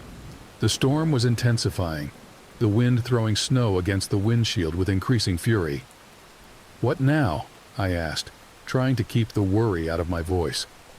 Ethan was quiet for a moment, his brow furrowed in concentration. "There's that old mining town, Whispering Pines. It's not far from here. Might be able to find a place to wait out the storm there." I nodded, remembering the near ghost town we'd passed on our way to the lake. It wasn't much, but it was better than being stuck out here in the storm. As we drove, the world outside became a swirling mass of white. The headlights of the SUV seemed to be swallowed up by the snow, barely illuminating more than a few feet ahead. The tension in the vehicle was palpable, both of us acutely aware of how quickly a simple drive could turn deadly in these conditions. Finally, after what felt like hours but was probably only about 30 minutes, we saw the faint glow of lights ahead. Whispering Pines loomed out of the darkness, a collection of old buildings huddled together against the storm. As we entered the town, an eerie sight greeted us. The snow was so deep that only the pointed rooftops of the houses were visible, the rest completely submerged in white. It was as if we had entered a bizarre, half-buried world. "Jesus," Ethan muttered, slowing the SUV to a crawl. "I've never seen anything like this." We made our way through the silent, snow-covered streets, eventually finding what appeared to be the town's only motel. It was an old two-story building with a flickering neon sign that read Pine Rest Inn. As we pulled into the parking lot, I couldn't shake the feeling that we were being watched. I glanced around but saw nothing but swirling snow and the vague shapes of buried buildings. "Come on," Ethan said, killing the engine. "Let's get inside before we freeze to death." Little did we know, as we hurried through the howling wind towards the motel's entrance, that our ordeal was only just beginning. The true terror that awaited us in Whispering Pines would make the storm outside seem like a gentle summer breeze in comparison. The Pine Rest Inn looked like it had seen better days, even accounting for the near-apocalyptic amounts of snow burying most of it. As Ethan and I pushed through the front door, a bell jangled discordantly, announcing our presence to the empty lobby. The interior was dimly lit and had the musty smell of a place that didn't see much use. Faded wallpaper peeled at the corners, and the carpet beneath our feet was worn thin in places. Behind a scarred wooden desk, an ancient television flickered silently, casting an eerie blue glow across the room. "Hello?" Ethan called out, his voice echoing slightly in the empty space. "Anyone here?" For a long moment there was no response. Then, from a back room, we heard the sound of shuffling footsteps. A door creaked open, and an old man emerged, blinking at us in surprise. "Visitors?" he croaked, his voice rough as if from disuse. "Don't get many of those, especially not in weather like this." He introduced himself as Gerald, the owner and sole employee of the Pine Rest Inn. As he checked us in, insisting on using an old paper ledger rather than any kind of computer system, I couldn't help but notice the way his eyes darted nervously around the room, as if expecting to see something lurking in the shadows. "You boys be careful now," Gerald said as he handed us our room key. "Strange things happen in Whispering Pines when the snow gets this deep. Best to stay inside after dark." Ethan and I exchanged glances. It was the kind of warning that would have seemed comically ominous in a movie. But here, in this near-abandoned town buried in snow, it sent a shiver down my spine. Our room was on the second floor, at the end of a long, dimly lit hallway. Like the lobby, it had seen better days. 2 twin beds with faded floral bedspreads dominated the space, along with a dresser that had definitely been outdated when Gerald was a young man. "Well, it's not the Ritz," Ethan said with a wry smile as he dropped his bag on one of the beds. "But it beats freezing to death in the car." I nodded, but couldn't shake the feeling of unease that had been growing since we entered the town. Something about this place felt off. It was more than just the abandoned buildings or the mountain of snow. There was a palpable sense of wrongness in the air, as if the very fabric of reality was slightly askew here. We spent the rest of the evening in our room, munching on the snacks we'd brought for our fishing trip and listening to the wind howl outside.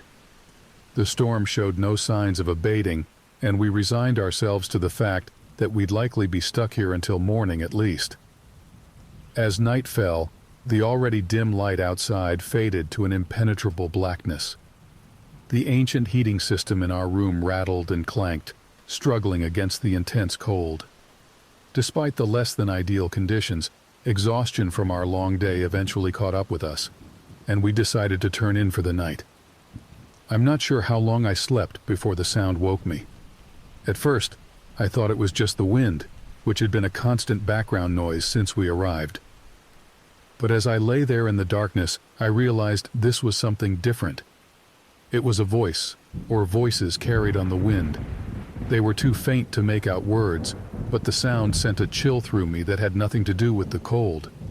There was something wrong about those voices. They didn't sound human. I sat up in bed, straining my ears to hear better. Beside me, I could hear Ethan's steady breathing, still fast asleep. "Ethan," I whispered, reaching out to shake his shoulder. "Ethan, wake up." He stirred groggily. "What is it?" he mumbled. "Listen," I said. "Do you hear that?" For a moment there was only silence. Then, just as I was beginning to think I had imagined it, the sound came again. A low, keening wail that seemed to come from everywhere and nowhere at once. Ethan sat bolt upright. "What the hell is that?" he hissed. Before I could answer, a new sound cut through the night. A scream. It was unmistakably human, filled with terror and pain. It seemed to be coming from somewhere outside the motel. We were both out of bed in an instant, rushing to the window. The world outside was a sea of white, the snow still falling heavily. At first I couldn't see anything in the darkness, then movement caught my eye. A figure was stumbling through the snow, moving away from the motel. Even from this distance I could tell something was wrong with the way it moved, jerky, uncoordinated, as if it was being puppeteered by an unskilled hand. As we watched, horrified, another figure emerged from the swirling snow behind the first. This one moved differently, smooth, predatory. It was gaining on the stumbling figure quickly. "We have to help," Ethan said, already moving towards the door. I grabbed his arm. "Wait," I said, my voice shaking. "Look." The second figure had caught up to the first.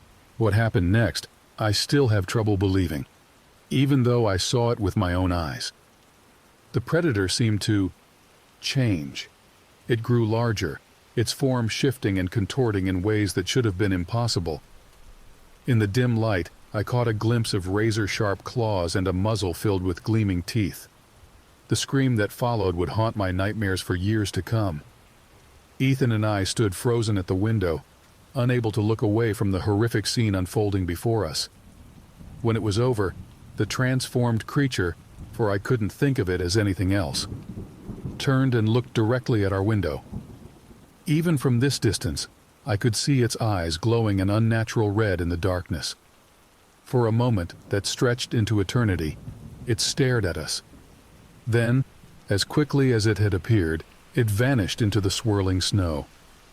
Ethan and I looked at each other, our faces pale with shock and fear.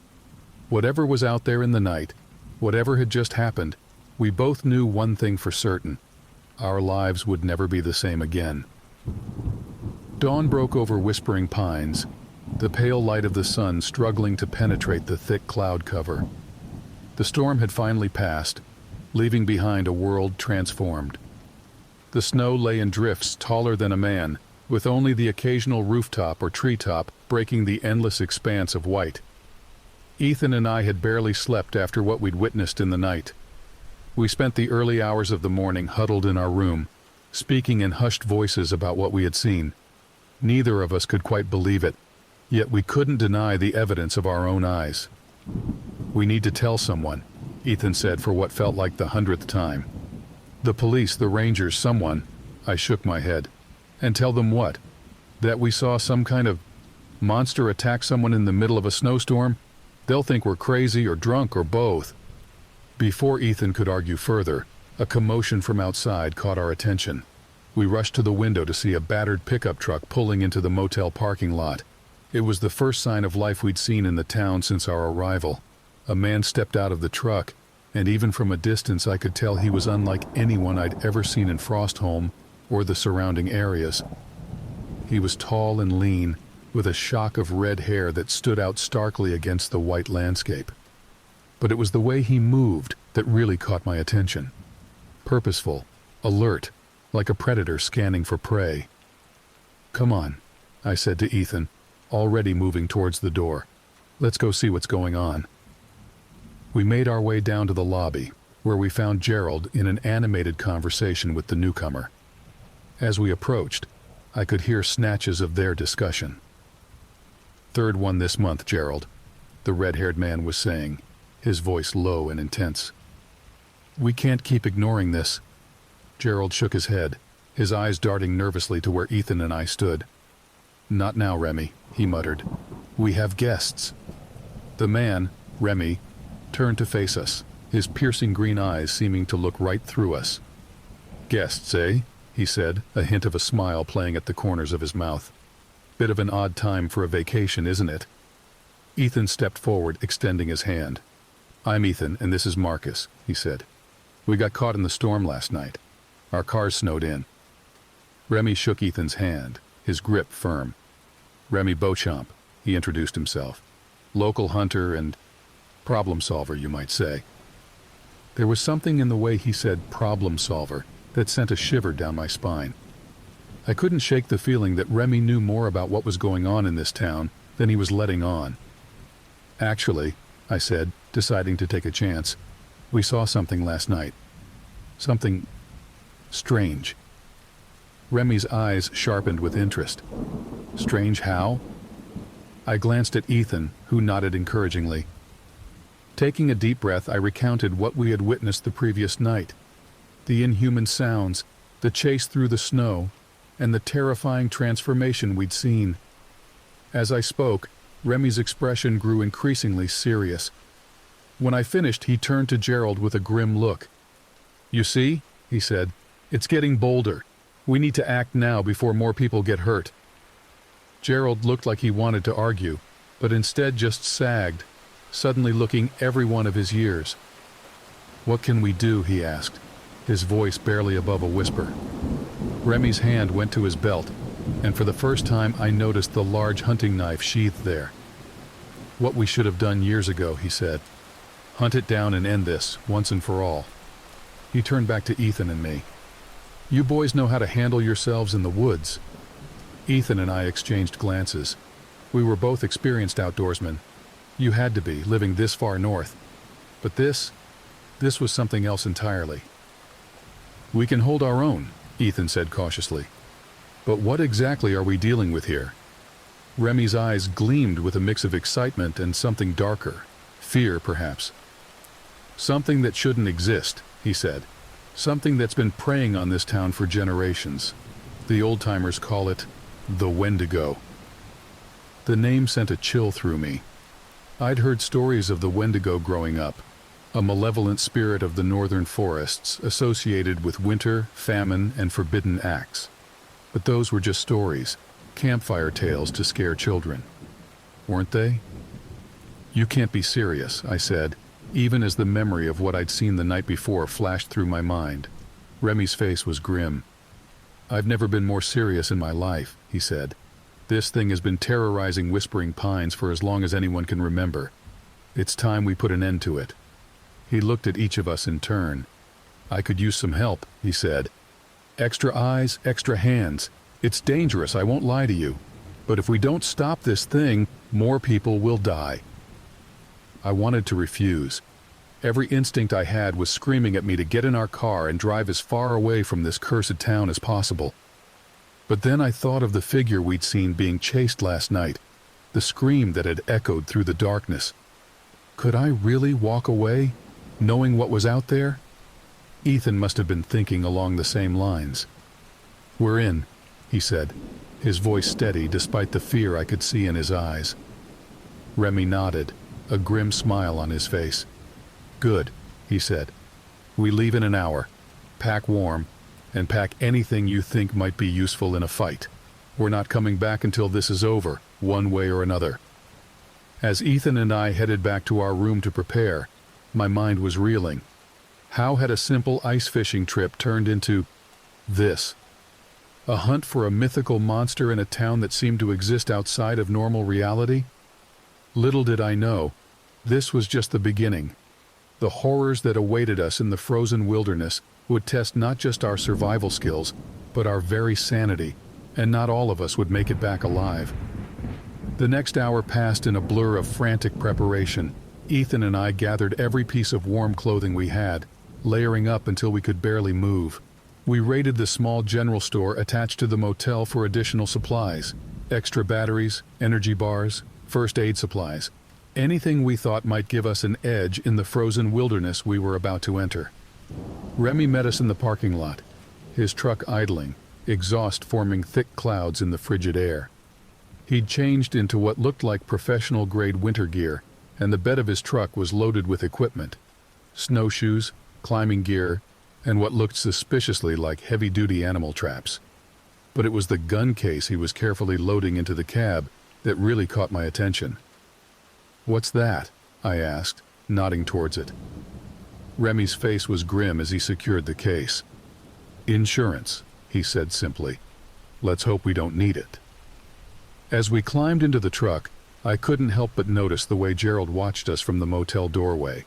The old man's face was a mask of worry, and was that guilt? Before I could ponder it further, Remy gunned the engine and we were off, plowing through the deep snow towards the edge of town. The world outside the truck's windows was a study in white. The storm had transformed the landscape into something alien and beautiful. The familiar contours of the land smoothed and softened by the deep blanket of snow. In other circumstances, I might have found it breathtaking. Now it just felt ominous, as if the very land was conspiring to hide the horrors that lurked within it. We drove in silence for a while, each lost in our own thoughts. Finally, as we turned onto a narrow road that led into the dense pine forest that surrounded Whispering Pines, Ethan spoke up. "So, Remy," he said, his voice tight with barely suppressed tension, "you want to tell us more about what we're up against?" Remy was quiet for a long moment, his eyes never leaving the snowy road ahead. When he finally spoke, his voice was low and intense. "The Wendigo," he began, "is more than just a monster. It's a curse, a spirit of hunger and winter. The stories say it was once human, transformed by an act of cannibalism in a time of desperate hunger." I felt my stomach turn at the thought. Remy continued, seemingly oblivious to our discomfort. "Now it roams these woods, always hungry, always hunting. It can mimic human voices, lure its prey in, and anyone it kills, they become like it, a never-ending cycle of hunger and violence." "But how do we kill it?" Ethan asked, his voice barely above a whisper. Remy's hands tightened on the steering wheel. "That's the tricky part," he said. "Regular weapons won't do much. You have to destroy the heart completely. Fire works best, or silver if you can get it deep enough." He glanced at us, his green eyes hard. "But the most important thing? Don't let it bite you. Don't let it wound you at all if you can help it. The curse, it spreads, like a disease." The implications of that statement hung heavy in the air.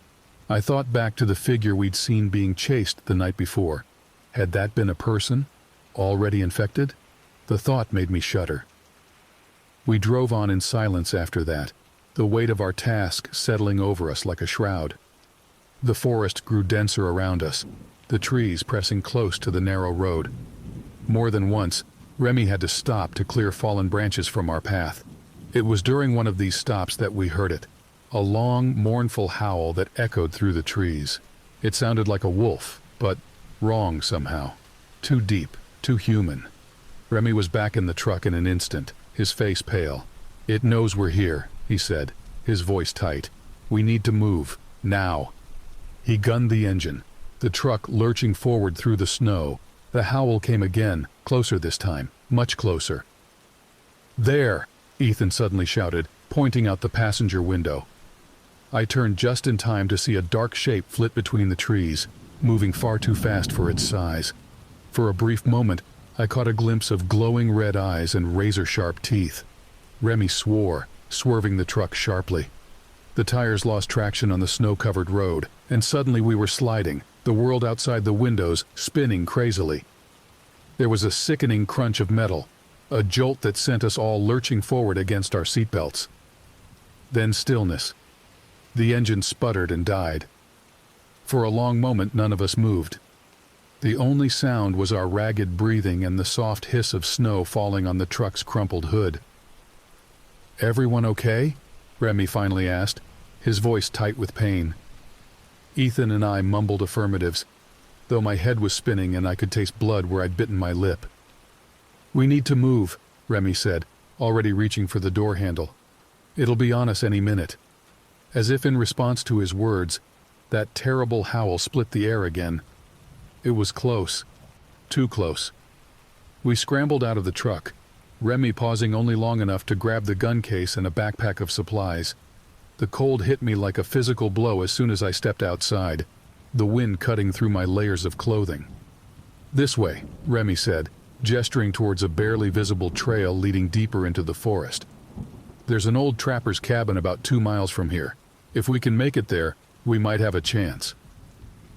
As we set off into the trees, the snow crunching under our boots and the wind howling through the branches above, I couldn't shake the feeling that we were being watched.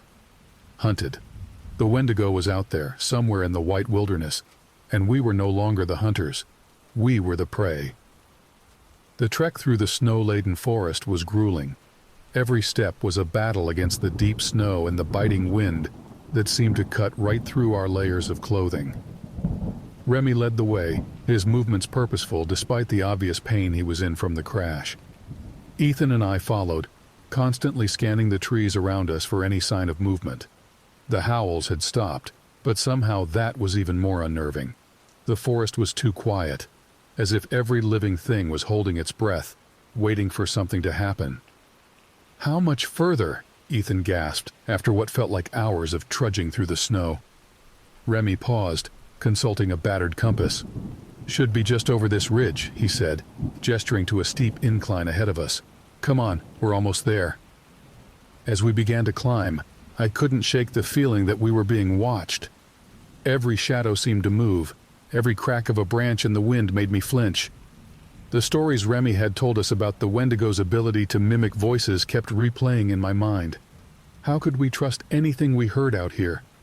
We were about halfway up the ridge when we heard it, a child's voice, calling out from somewhere in the forest behind us. "Help! Please, someone help me!" Ethan froze, turning towards the sound. "We have to go back," he said, his face pale. "There's a kid out there." Remy's hand shot out, grabbing Ethan's arm before he could move. "It's not a child," he said, his voice low and urgent. "It's the Wendigo. It's trying to lure us back."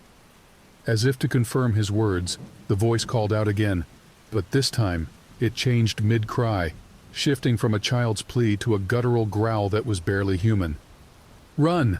Remy shouted, giving us a push to get us moving. We scrambled up the ridge, all pretense of stealth forgotten in our desperation to reach the cabin.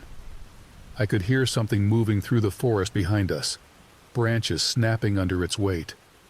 Just as I thought my lungs would burst from the effort, we crested the top of the ridge. There, nestled in a small clearing, was the trapper's cabin. It was a small, squat building made of rough-hewn logs, but in that moment, it looked like the most beautiful thing I'd ever seen. Remy reached the door first, fumbling with a key. Come on," he muttered as Ethan and I reached the small porch. Finally, the lock turned. We tumbled inside, Remy slamming the door behind us and quickly throwing the bolt. For a long moment, we all stood there, gasping for breath, listening intently for any sound of pursuit. but there was nothing, just the wind whistling around the eaves of the cabin. "What now?" I finally asked, once I had enough breath to speak. Remy was already moving, checking the cabin's small windows. "Now we prepare," he said grimly. "It knows where we are. It'll come for us, sooner or later." The interior of the cabin was sparse but functional. A small wood stove dominated one wall with a stack of firewood beside it. A rough wooden table and chairs sat in the center of the room, and a ladder led up to a small loft area. Gun racks lined one wall, though they were empty now. Remy set his gun case on the table, flipping it open to reveal a high-powered rifle. "Silver bullets," he explained as he began to load the weapon. "Not easy to come by, and expensive as hell, but they'll do the job if we can hit it in the heart." He looked up at us, his face serious. "I've got some extra rounds, but we need to make every shot count. You boys ever fired a rifle before?" Ethan and I both nodded. Growing up in the North, we'd both learned to hunt at a young age. But somehow, I didn't think shooting deer or moose was quite the same as facing down a mythical monster. As Remy gave us a crash course in the finer points of Wendigo hunting, I found my mind wandering, trying to process everything that had happened in the last 24 hours. How had a simple ice fishing trip turned into this? Part of me still couldn't quite believe it was real. Maybe I was hallucinating, driven mad by the cold and the isolation. But the weight of the rifle in my hands felt real enough, as did the fear that churned in my gut. Night fell quickly, the already dim forest plunging into an inky blackness that seemed to press against the cabin's windows. We took turns keeping watch, peering out into the darkness for any sign of movement. It was during my watch, in the deepest part of the night, that I saw it. A flicker of movement at the edge of the clearing. Then, emerging from the shadows, a figure that made my blood run cold. It was vaguely humanoid, but stretched and distorted in ways that defied natural law.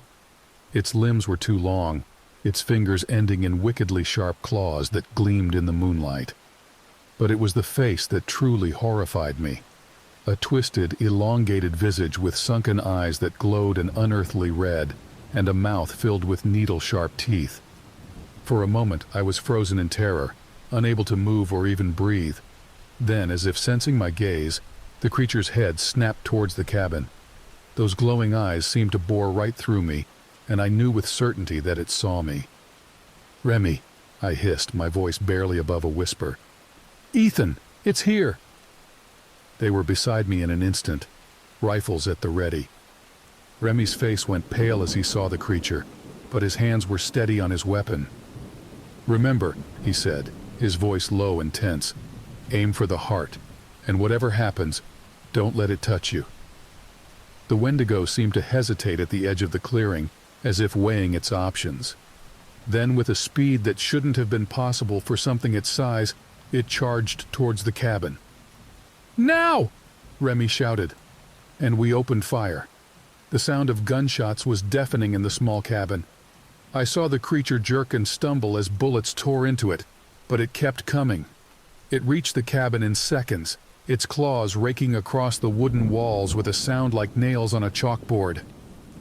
"The door!" Ethan yelled. "It's going for the door!"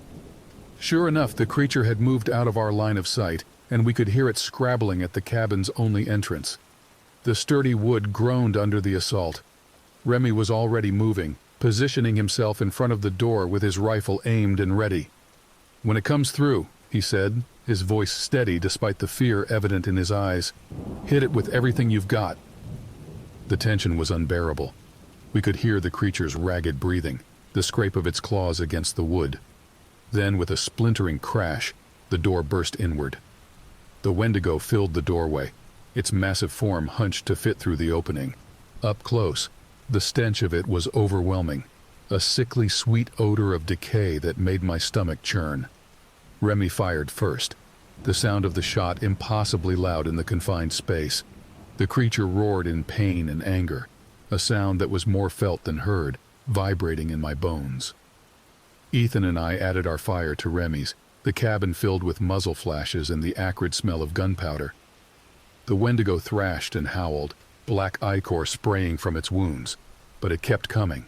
With a swipe of its massive clawed hand, it sent Remy flying across the room. He hit the wall with a sickening thud and crumpled to the floor, unmoving. "Remy!" Ethan shouted, but there was no time to check on him. The Wendigo was fully inside the cabin now, its massive form seeming to fill the entire space. I emptied my rifle into the creature's chest, praying that at least one of the silver bullets would find its mark. The Wendigo staggered, its glowing eyes flickering, and for a moment I dared to hope that we had done it. Then its gaze fixed on me, and I saw something there that chilled me to my core. Intelligence, and a malevolent hunger that went beyond mere physical need. This thing wasn't just a beast acting on instinct. It was evil, ancient and patient, and it wanted more than just our flesh. It lunged for me, faster than I could react. I felt a searing pain across my chest as its claws raked through my layers of clothing and into my skin. The force of the blow sent me sprawling backwards, my head cracking against the edge of the table. Through a haze of pain and encroaching darkness, I saw Ethan grab a burning log from the wood stove and thrust it at the creature. The Wendigo recoiled with an ear-splitting shriek, its flesh sizzling where the flames touched it. That was the last thing I saw before unconsciousness claimed me. I don't know how long I was out. When I came to, the first thing I noticed was the pain, a throbbing ache in my head, and a fiery line of agony across my chest. Then I became aware of voices, arguing in hushed but heated tones. "Can't just leave him here." That was Ethan's voice, tense with fear and anger. "We might not have a choice." Remy, his voice rough with pain. "You saw those claw marks. If he's infected—" "He's not. He can't be." Ethan again, desperation clear in his voice. I forced my eyes open, wincing at the dim light of the cabin. "I'm not dead yet," I managed to croak out. They were at my side in an instant. Ethan's face was pale and drawn, a nasty cut above his eye still oozing blood. Remy looked even worse, one arm hanging limply at his side and a dark bruise spreading across half his face. "How do you feel?" Ethan asked, helping me sit up. "Like I got hit by a truck," I groaned. "What happened? The Wendigo?" "You got lucky," Remy said, his eyes scanning me warily. "Its claws caught you, but the wounds aren't deep. Ethan managed to drive it off with fire, but it'll be back. They always come back." I looked down at my chest, where bandages were visible through my torn clothing. Am I going to turn into one of those things?" I asked, voicing the fear that I knew was on all our minds. Remy's face was grim. "I don't know," he admitted. "The lore isn't clear on how the curse spreads. Some say any wound is enough, others that you have to be killed by one to turn. We'll have to wait and see." The implication was clear. If I started to turn, they might have to kill me. The thought should have terrified me, but I found myself nodding in agreement.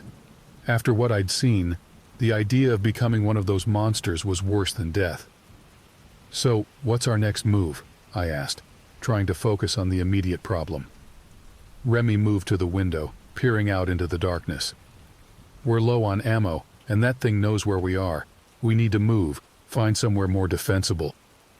"Move where?" Ethan asked. "We're miles from anywhere, and that thing is still out there." Remy was quiet for a moment, his face thoughtful. "There's an old mine about 5 miles north of here," he said finally. "It's been abandoned for years, but the entrance is reinforced with steel. If we can make it there, we might have a chance." It wasn't much of a plan, but it was all we had. As the first light of dawn began to creep over the horizon, we gathered what supplies we could and prepared to venture out into the frozen wilderness once more. As we stepped out of the cabin, the wind howling around us, and the vast expanse of snow-covered forest stretching out before us, I couldn't shake the feeling that we were walking into something far worse than what we were leaving behind. The Wendigo was still out there, waiting, and now it had tasted our blood. Our desperate journey was far from over. In fact, I feared it was only just beginning. The forest in the early morning light was a study in contrasts, beautiful and terrifying in equal measure. The snow glittered like diamonds in the weak sunlight, and icicles hung from the branches like crystal daggers. But the beauty did little to mask the danger we were in. Every shadow could be hiding our pursuer. Every sound could be the Wendigo preparing to strike. We moved as quickly as we could through the deep snow, Remy leading the way with his compass and an old, weathered map. Ethan and I followed, our eyes constantly scanning the trees around us. The pain in my chest was a constant reminder of how close we'd come to death in the cabin, and how precarious our situation still was. "How are you holding up?" Ethan asked quietly as we trudged through a particularly deep snowdrift. I tried to give him a reassuring smile, but I'm not sure I succeeded. "I'm alive," I said. "That's something, right?" Ethan nodded, but I could see the worry in his eyes. He kept glancing at the bandages visible through my torn jacket, as if expecting to see some visible sign of the Wendigo's curse taking hold. We had been walking for maybe 2 hours when Remy suddenly held up a hand, signaling us to stop. He stood perfectly still, head cocked to one side as if listening for something. "What is it?" I whispered, straining my own ears but hearing nothing but the wind. Remy's face was grim. "We're being followed," he said softly. "It's stalking us." A chill that had nothing to do with the cold ran down my spine. I looked around wildly, half expecting to see the Wendigo lunging at us from behind every tree, but the forest remained still and silent. "What do we do?" Ethan asked, his hand tightening on his rifle. Remy was quiet for a moment, his eyes scanning the terrain ahead. "There's a ravine about a half-mile ahead," he said finally. "If we can make it there, we might be able to lose it, or at least slow it down." We picked up our pace, no longer trying to move quietly. Speed was more important than stealth now. As we half ran, half stumbled through the snow, I began to hear what Remy had detected earlier, a soft crunching sound, just out of sync with our own footsteps. Something was indeed following us, matching our pace. The ravine came into view, just as I thought my lungs would burst from the effort of running through the deep snow. It was a deep gash in the earth, its sides steep and treacherous. A half-frozen river ran along its bottom, the ice creaking and groaning in the cold. "Down there," Remy said, pointing to a narrow path that zigzagged down the ravine side. "Careful, it'll be slippery." We had just started our descent when we heard it, that awful inhuman howl that we'd come to associate with the Wendigo. It was close, too close. "Move!" Remy shouted, all pretense of quiet abandoned. We scrambled down the path, slipping and sliding on the icy rocks. I chanced to glance back and immediately wished I hadn't. The Wendigo was at the top of the ravine, its elongated form silhouetted against the sky. Even from this distance, I could see the malevolent glow of its eyes. Then it began to descend, moving with a speed and agility that defied belief. It didn't bother with the path, instead leaping from rock to rock with impossible grace. "It's coming!" I yelled, my voice cracking with fear. We abandoned any attempt at careful descent, half running, half falling down the steep incline. Rocks and ice tore at my hands as I scrabbled for purchase, but the pain was nothing compared to the terror driving me forward. We reached the bottom of the ravine just as the Wendigo landed behind us with a bone-jarring thud. Without hesitation, Remy opened fire, the sound of the gunshots echoing off the ravine walls. "The ice!" Ethan shouted, gesturing to the frozen river. "Maybe it won't follow us there." It was a desperate plan, but we had no other options. We sprinted onto the ice, our boots slipping and sliding with each step. Behind us, the Wendigo roared in frustration as Remy's bullets tore into its flesh. We were about halfway across the river when I heard a sound that turned my blood to ice, a long, drawn-out crack that seemed to come from everywhere at once. "The ice is breaking!" I yelled, but it was too late. With a thunderous boom, the ice beneath our feet shattered. I had a moment of weightlessness, and then I was plunging into water so cold it felt like 1,000 knives stabbing me at once. The shock of it drove the air from my lungs. I flailed wildly, trying to find the surface, but the current was strong, pulling me under. In the murky water, I caught a glimpse of a dark shape moving with terrifying speed. The Wendigo, pursuing us even here. Just as my lungs were about to burst, my head broke the surface. I gasped for air, coughing and spluttering. The current was carrying me swiftly downstream, chunks of ice bumping against me as I struggled to stay afloat. "Ethan!" I called out, my voice weak. "Remy!" For a heart-stopping moment, there was no response. Then I heard Ethan's voice, faint over the rush of the water. "Marcus! Over here!" I turned to see Ethan clinging to a large chunk of ice a little ways downstream. With the last of my strength, I swam towards him, fighting against the current and the numbing cold. Ethan helped pull me onto the ice floe, his hands shaking so badly he could barely grip my jacket. "Remy?" he managed to stutter through chattering teeth. "Can't see him." I looked around wildly, but there was no sign of our guide. The river bent sharply ahead, and the current was carrying us swiftly towards it. And somewhere in the icy water, the Wendigo was still hunting us. As we clung to our precarious raft, being swept towards who knew what, I realized that our situation had gone from desperate to nearly hopeless. We were soaked to the skin in sub-zero temperatures, separated from our only experienced guide, and still being pursued by a monster out of nightmare. The only question now was what would kill us first, the cold, the Wendigo, or whatever lay around the river's bend. As the ice floe carried us around the bend, the roar of the river suddenly increased tenfold. With growing horror, I realized what we were hearing. "Waterfall!" Ethan yelled, his eyes wide with fear. Sure enough, just ahead, the river simply disappeared, dropping away into a misty abyss. We were being swept directly towards it, our ice floe offering no means of steering or slowing our progress. "We have to jump!" I shouted, looking frantically for any alternative. The riverbanks were steep and icy, offering no easy escape. Ethan nodded grimly, understanding our desperate situation. As we neared the falls, we could see a small outcropping of rock jutting out from one side. It wasn't much, but it was our only chance. "On 3!" I yelled over the roar of the water. "1, 2, 3!" We leapt from the ice floe just as it reached the edge of the falls. For a heart-stopping moment, we were airborne, the mist from the waterfall soaking us even further. Then, we hit the outcropping hard, the impact driving what little air remained from our lungs. Gasping and coughing, we clung to the slippery rock, our frozen fingers struggling to find purchase. Slowly, painfully, we dragged ourselves away from the edge of the falls and onto slightly more stable ground. For a long moment, we just lay there, trembling with cold and exhaustion. We were alive, but our situation was still dire. We were soaked to the bone in sub-zero temperatures, separated from Remy and most of our supplies, and still being hunted by the Wendigo. "We need to move," Ethan stuttered through chattering teeth. "Find shelter before we freeze." I nodded, knowing he was right but unsure if I had the strength to stand, let alone walk. Every movement was agony, my wet clothes already stiffening with ice. With supreme effort, we helped each other to our feet. Looking around, I saw that we were at the bottom of a steep gorge. The waterfall thundered behind us, and sheer rock walls rose on either side.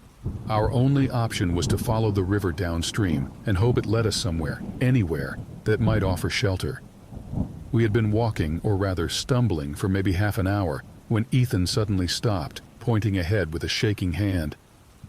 "Look," he managed to say through chattering teeth. I followed his gaze, squinting through the gathering darkness. At first, I saw nothing but more snow and rocks. Then I spotted it, a dark opening in the base of the cliff face, a cave. Hope surged through me, giving me a burst of energy. "Come on," I said, grabbing Ethan's arm to help support him. "We need to get out of this wind." We staggered towards the cave entrance, our frozen limbs protesting every step. As we drew closer, I couldn't shake a feeling of unease. The opening was oddly regular, almost perfectly arched. This was no natural formation. I think this might be part of the old mine Remy mentioned," I said as we reached the entrance. Ethan nodded weakly. "Better than freezing out here," he mumbled. We stumbled into the cave, relieved to be out of the biting wind. The interior was pitch black, the fading daylight from outside barely penetrating a few feet in. I fumbled in my pocket, praying that my waterproof matches had lived up to their name. To my immense relief, the matches lit. The small flame revealed a tunnel stretching back into the mountain, old mining equipment scattered about. Wooden support beams, some worryingly rotted, lined the walls and ceiling. "We need to get warm and dry," I said, looking around for anything we could use. "Help me gather some of this wood. Hopefully some of it's dry enough to burn." We set about breaking up some of the old equipment, crates, broken tool handles, anything that looked like it might catch fire. It was slow work with our numbed hands, but the activity at least got our blood flowing a bit. Finally, we had a small pile of wood. I set about trying to start a fire, while Ethan explored a bit further into the tunnel. "Marcus!" he called, his voice echoing strangely in the confined space. "You need to see this." I looked up from my struggling fire-starting attempts to see Ethan standing next to an old mining cart. But it wasn't the cart that had caught his attention. Carved into the wall beside it was a symbol, a crude stick figure with elongated limbs and an oddly shaped head. "Is that—" I started, not wanting to finish the thought. Ethan nodded grimly. "Looks like a Wendigo to me. I think the miners might have known about these things." The implications of that were chilling. How long had these creatures been haunting these mountains? And if the miners knew about them, why hadn't we ever heard these stories before? A spark caught in our pile of wood, distracting me from these unsettling thoughts. Soon, we had a small but warm fire going. We stripped off our frozen outer layers, laying them out to dry as best we could. As we huddled close to the fire, I couldn't help but think of Remy. Had he survived the river? Was he out there looking for us? Or had the Wendigo? I shook my head, trying to dispel the grim thoughts. "We need a plan," I said to Ethan. "We can't stay here forever." Ethan nodded, his face looking gaunt in the flickering firelight. "The mine," he said. "Remy said it might be defensible. Maybe there's another entrance we can find. Get our bearings." It was as good a plan as any. We decided to rest for a few hours, let our clothes dry out as much as possible, then explore deeper into the mine. I must have dozed off at some point, because the next thing I knew, Ethan was shaking me awake. "Marcus," he hissed. "Listen." I sat up, instantly alert. At first, I heard nothing but the crackling of our dying fire. Then I caught it, a faint sound echoing from deep within the mine. It sounded almost like singing. "What the hell?" I whispered. Ethan's face was pale in the dim light. "It's been going on for a few minutes now. Sometimes it sounds like singing, sometimes like crying, but it's definitely coming from deeper in the mine." I stood up, wincing as my stiff muscles protested. "We need to check it out," I said, though every instinct was screaming at me to run in the opposite direction. We gathered what meager supplies we had left, and fashioned crude torches from some of the drier pieces of wood. Then, with a shared look of determination and fear, we set off deeper into the mine. The tunnel twisted and turned, branching off in places. We chose to follow the main shaft, reasoning that it was our best chance of finding another exit. All the while that eerie sound continued, sometimes seeming to come from right around the next bend, other times fading to near inaudibility.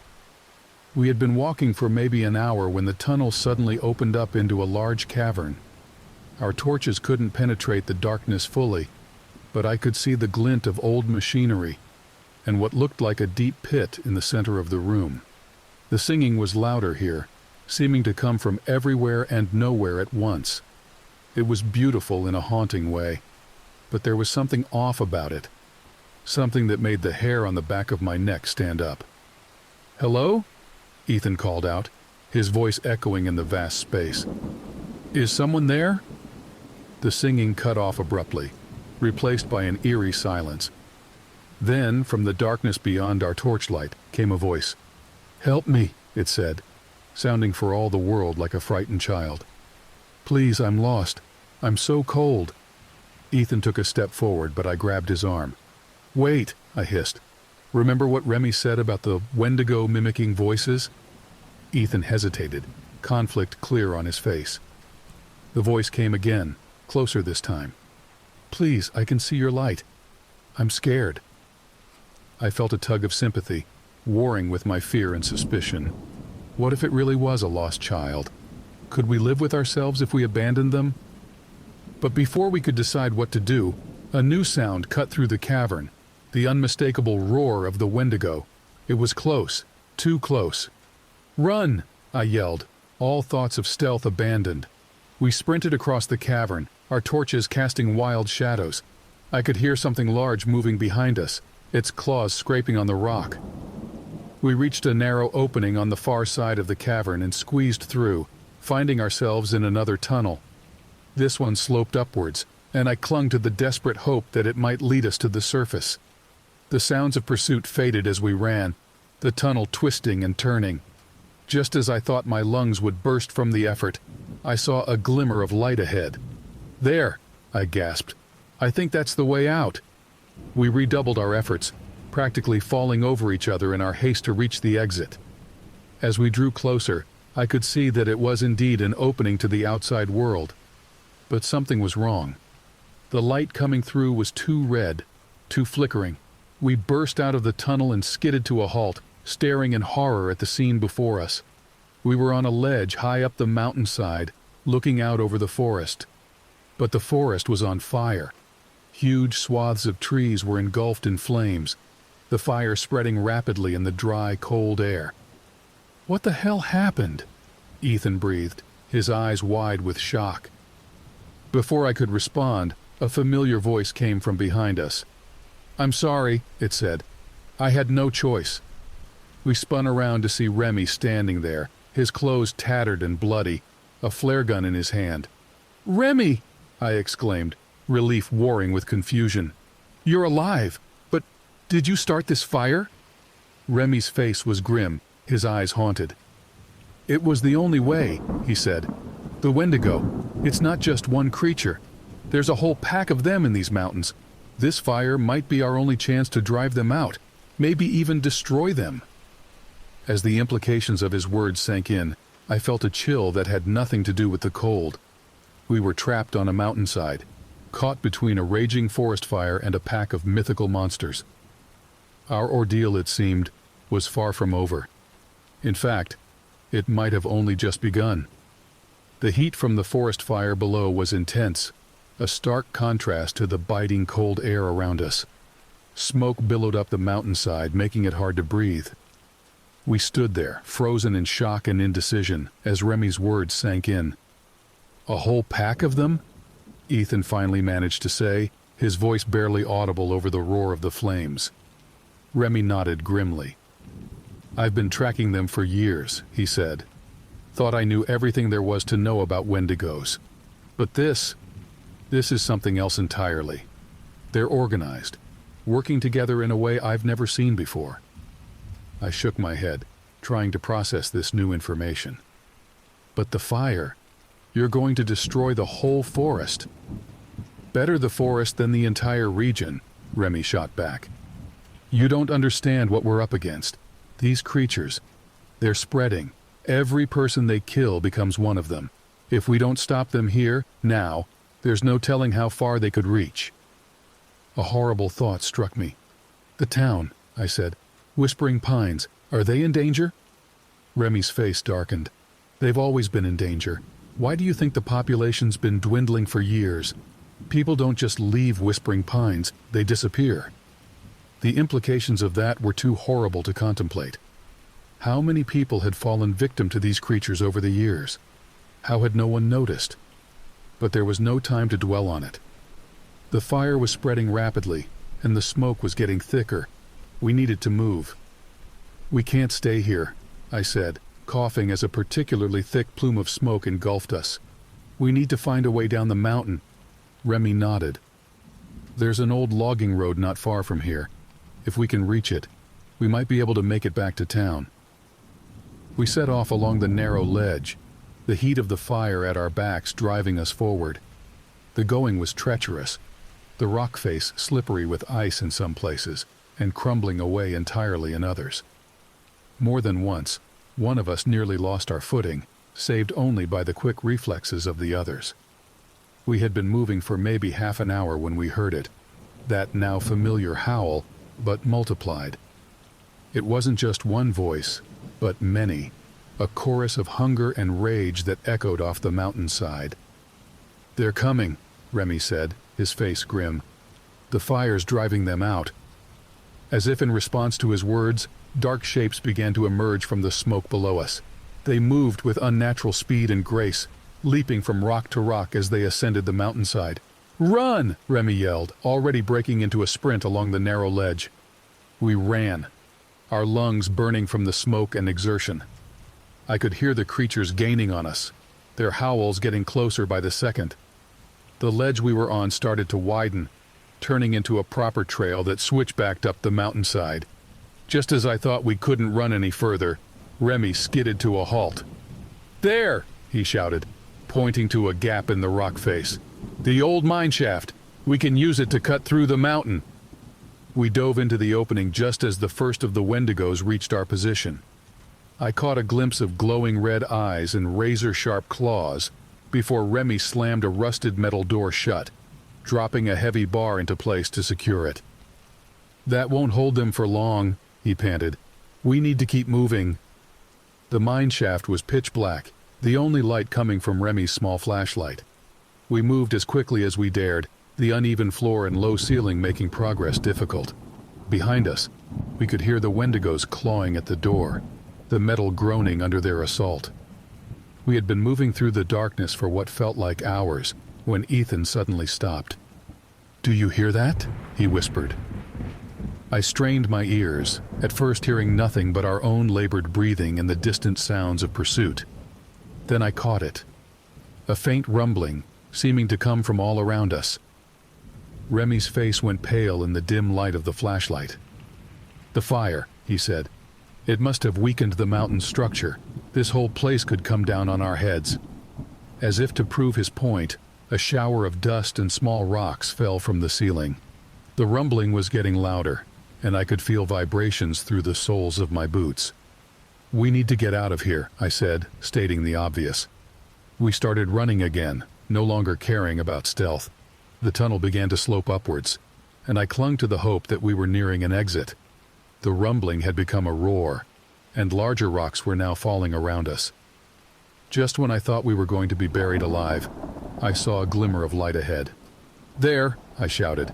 "I think that's the way out." We put on a final burst of speed, practically climbing over each other in our desperation to reach the exit. We burst out into the open air, just as a deafening crack split the air. Looking back, we saw the tunnel entrance collapse in on itself in a cloud of dust and debris. For a moment, we just stood there, gasping for breath and hardly daring to believe we had made it. Then Remy grabbed our arms, pulling us away from the unstable ground near the collapsed tunnel. "We're not safe yet," he said grimly. "The Wendigos might have been buried in that cave-in, but I wouldn't count on it. And the fire is still spreading. We need to get back to town, warn everyone." As we started to move again, I couldn't help but wonder what we would find when we reached Whispering Pines. How much did the townspeople know about the horrors lurking in their forest? And even if we managed to warn them, where could they go? The fire was cutting off escape routes, and who knew how many Wendigos were still out there, waiting in the shadows?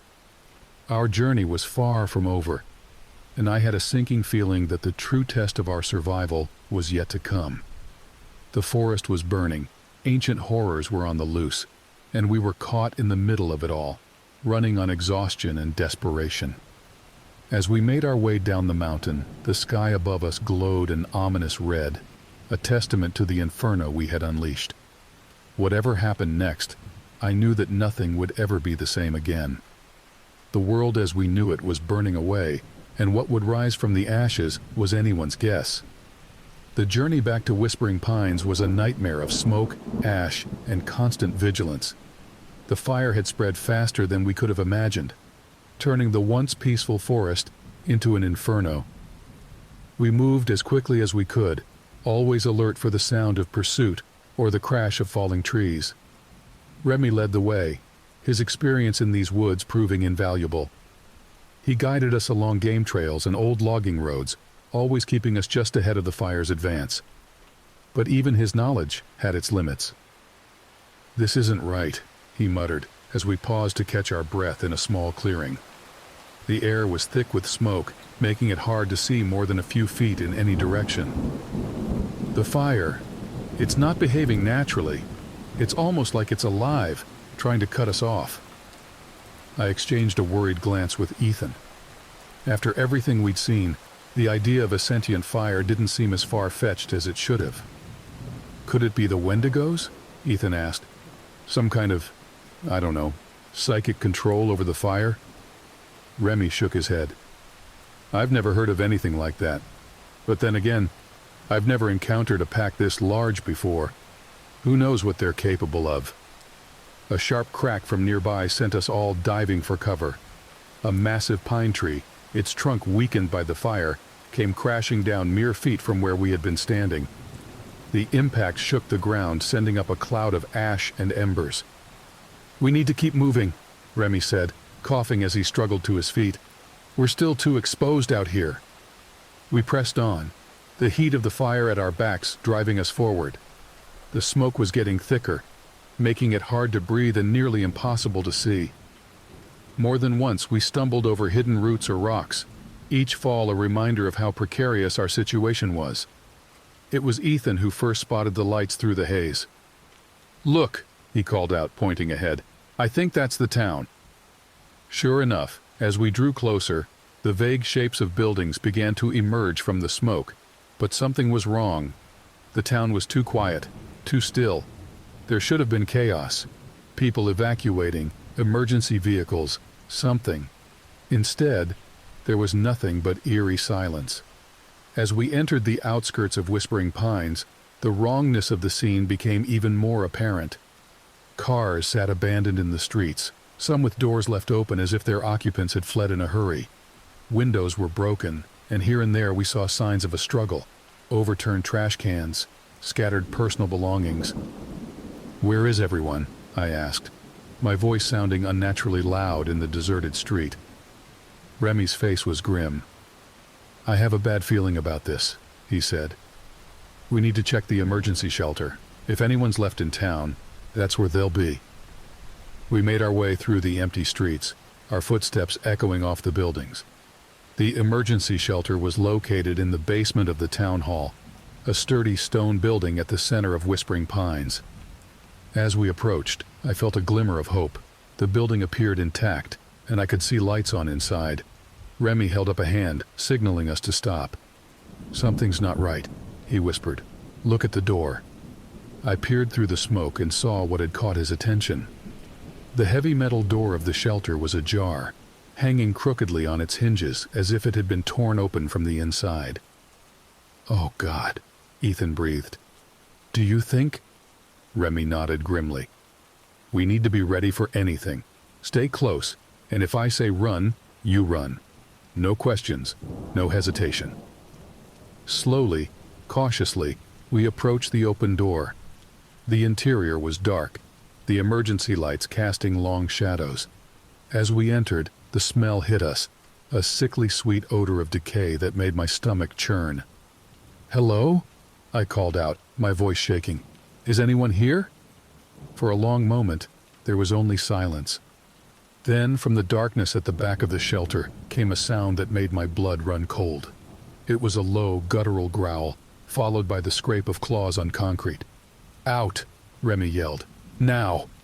We turned to run, but it was too late. Dark shapes emerged from the shadows, moving with terrifying speed. Red eyes gleamed in the dim light, and I caught flashes of razor-sharp teeth and elongated limbs. The Wendigos had beaten us to Whispering Pines. What followed was a nightmare of confusion and terror. We fought and ran, our world narrowing to a desperate struggle for survival. I remember flashes of the battle. Remy's gun booming in the confined space, Ethan swinging a broken pipe like a club, my own hands bloody from clawing at monstrous forms. Somehow, we made it back outside, but our situation was hardly improved. More Wendigos were emerging from the buildings around us, drawn by the sounds of combat. The entire town seemed to be overrun. "The fire!" Ethan shouted. "It's our only chance!" Understanding dawned on Remy's face. "Of course," he said. "They're creatures of ice and darkness. The fire might be able to destroy them." It was a desperate plan, but it was all we had. We ran through the streets, the pack of Wendigos hot on our heels. The fire had reached the edge of town now, and we could feel its heat at our backs. Just when I thought we couldn't run any further, Remy spotted an old tanker truck parked near the gas station. "There!" he yelled.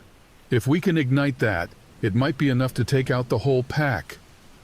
We sprinted for the truck, the howls of the Wendigos echoing all around us. Remy reached it first, quickly working to open the valve on the tanker. The smell of gasoline filled the air. "Get ready to run," he said, pulling out his flare gun. The Wendigos were closing in, a mass of twisted limbs and glowing eyes. Remy waited until the last possible moment, then fired the flare directly into the spreading pool of gasoline. The world exploded into light and heat.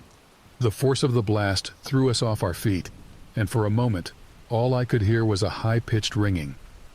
As my vision cleared, I saw the Wendigos shrieking and thrashing as the flames engulfed them. We staggered to our feet, supporting each other as we limped away from the inferno. Behind us, Whispering Pines burned, taking its dark secrets with it. As we reached the edge of town, I turned for one last look. The fire had spread to most of the buildings now, and in its light, I could see dark shapes fleeing into the forest, the surviving Wendigos, driven out by the flames. "It's over," Ethan said, his voice hoarse from smoke and exhaustion. But Remy shook his head. "No," he said grimly. "This is just the beginning. We've driven them back, but they're still out there, and now they'll be desperate, hungry." I realized he was right. We had won a battle, but the war was far from over. As the sun began to rise, casting an eerie light through the smoke-filled sky, I knew that our lives had changed forever. We were no longer just Marcus, Ethan, and Remy. We were survivors, witnesses to horrors beyond imagination. And now, we were the only ones who could stand against the darkness that lurked in the frozen north. As we turned and began the long walk towards the nearest town, I couldn't help but wonder what other secrets lay hidden in the vast wilderness around us. What other ancient horrors might be awakening, drawn by the scent of fear and the taste of human flesh. One thing was certain. Our adventure was far from over. In fact, it felt like it was only just beginning. The days following the destruction of Whispering Pines passed in a blur of exhaustion, debriefings, and disbelief. The outside world struggled to make sense of what had happened. Official reports blamed a freak wildfire, exacerbated by dry conditions and high winds. The disappearance of the town's population was attributed to a mass evacuation gone wrong. But we knew the truth. Remy, Ethan, and I were kept in a makeshift quarantine at a military base, ostensibly for smoke inhalation and exposure. But I could tell from the way the doctors looked at us, the whispered conversations that stopped when we entered a room, that they suspected there was more to our story. It was on the 5th day of our confinement that we received an unexpected visitor. A woman in a crisp suit, flanked by 2 stone-faced men who were clearly security of some kind, entered our shared room. "Gentlemen," she said, her voice clipped and professional. "My name is Dr. Elena Volkov. I represent a specialized division of the government. We need to talk about what really happened in Whispering Pines." For a moment, we all just stared at her. Then Remy let out a bitter laugh. "Took you long enough," he said. "I was wondering when you people would show up." Dr. Volkov raised an eyebrow. "You've encountered our organization before, Mr. Beauchamp?" Remy's face darkened. "Let's just say this isn't my first rodeo with things that go bump in the night. Your lot always show up to clean up the mess and bury the truth." "On the contrary," Dr. Volkov said, taking a seat. "We're here to understand the truth, the full truth, and to offer you a choice." Over the next few hours, Dr. Volkov laid out a story that seemed impossible, and yet, after what we'd been through, all too believable. There was a hidden world of supernatural threats, not just wendigos, but a whole menagerie of creatures that defied scientific explanation. Vampires, werewolves, spirits, and things that had no name in any human language. Her organization, which she referred to only as the Agency, was tasked with monitoring these threats and, when necessary, intervening to protect humanity. They operated in the shadows, keeping the general public ignorant of the true nature of the world around them. "Which brings us to you three," she said, her gaze intense. "You've seen things that most people couldn't comprehend. You've fought creatures that shouldn't exist, and you've survived. That makes you valuable." "Valuable how?" Ethan asked, speaking for the first time since Dr. Volkov had entered.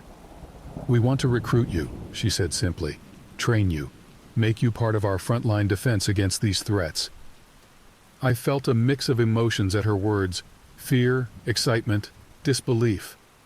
Part of me wanted nothing more than to go home, to try and forget everything that had happened. But another part, a part that had awakened in the frozen forests of the north, knew that I could never go back to my old life.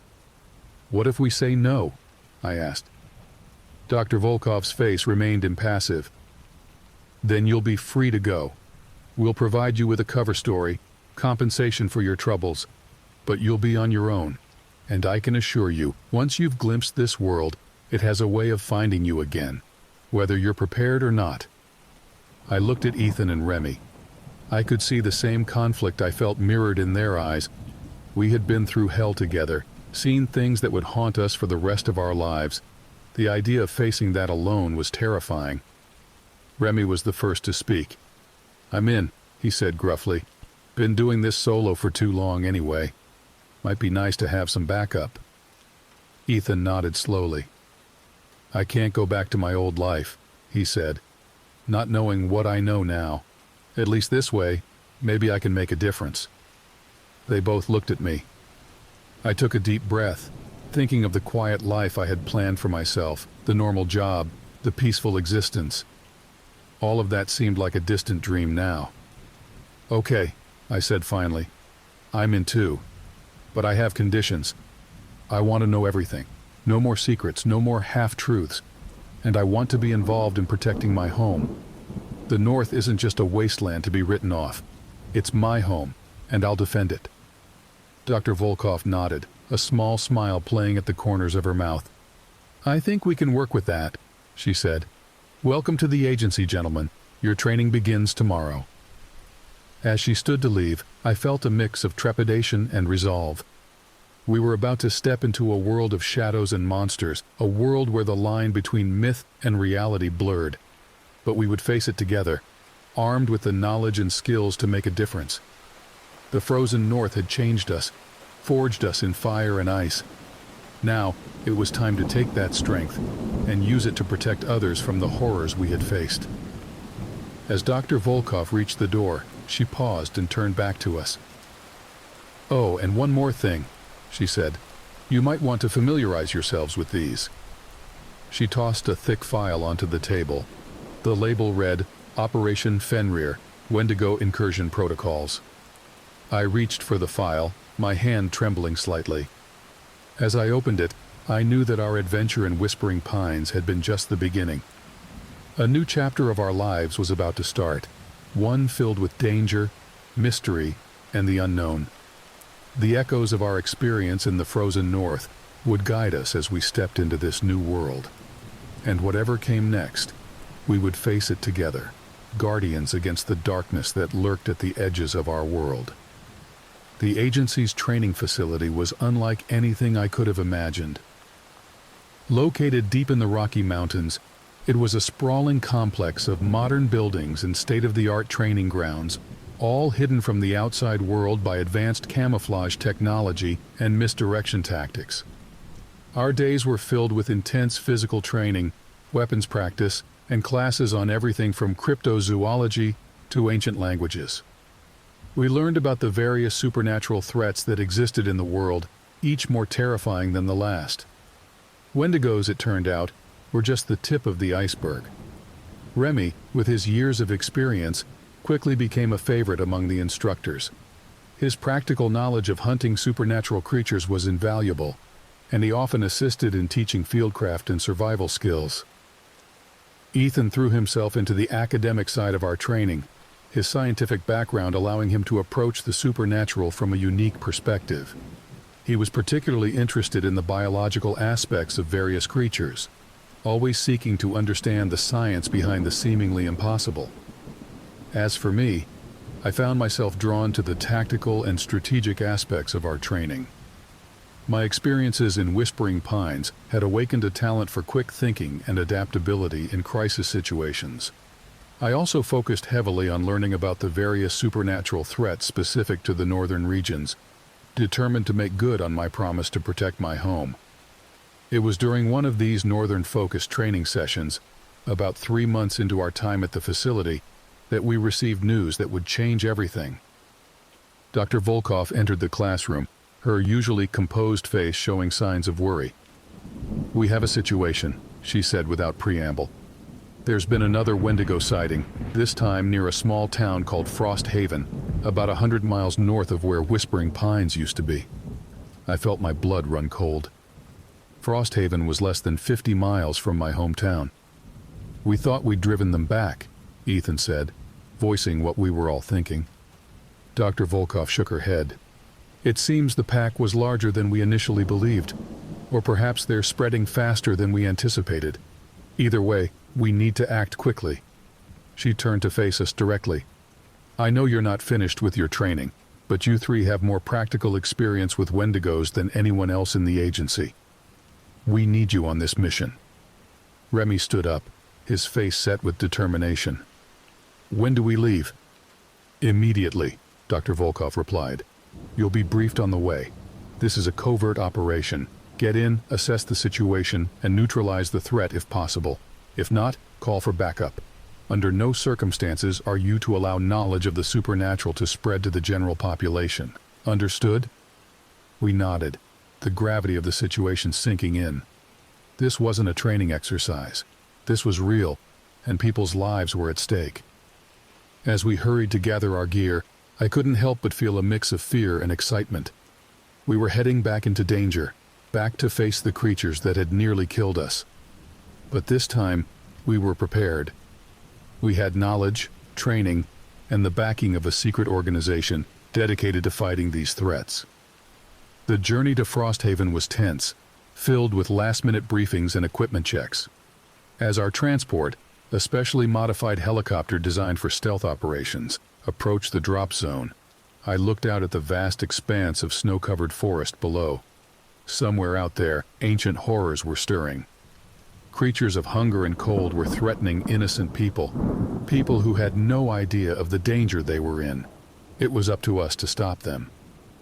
As we touched down in a clearing just outside Frosthaven, I shared a look with Ethan and Remy. No words were needed. We all knew what was at stake, and we were ready to face whatever came next. The hunt was on once again. But this time, we were the predators. Frosthaven was a town that seemed frozen in time, its streets lined with quaint wooden buildings that could have been there for a century. But beneath the picturesque exterior, we could sense an undercurrent of fear. The streets were eerily quiet, and the few residents we saw hurried about their business with wary glances over their shoulders. We set up our base of operations in an abandoned cabin on the outskirts of town. As night fell, we prepared for our first reconnaissance mission. "Remember," Remy said as we checked our gear, "we're here to gather information first. No engaging, unless absolutely necessary."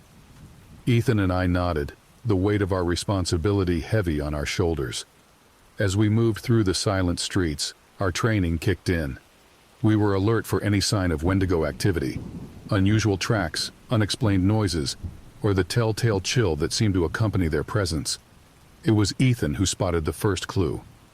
"Look," he whispered, pointing to a series of deep gouges in the side of a building. "Claw marks, too big for any normal animal." We followed the trail, our hearts pounding with a mix of fear and anticipation. It led us to the edge of town, where the buildings gave way to the vast, dark forest. "They're using the woods as cover," Remy muttered. "Smart. They could be anywhere out there." Just then, a blood-curdling scream split the night. Without hesitation, we sprinted towards the sound, our training overriding our fear. We burst into a small clearing to find a terrifying scene. A Wendigo, even larger and more monstrous than the ones we'd encountered before, was looming over a fallen figure. But before we could act, something unexpected happened. The fallen person, a woman we could now see, raised her hand.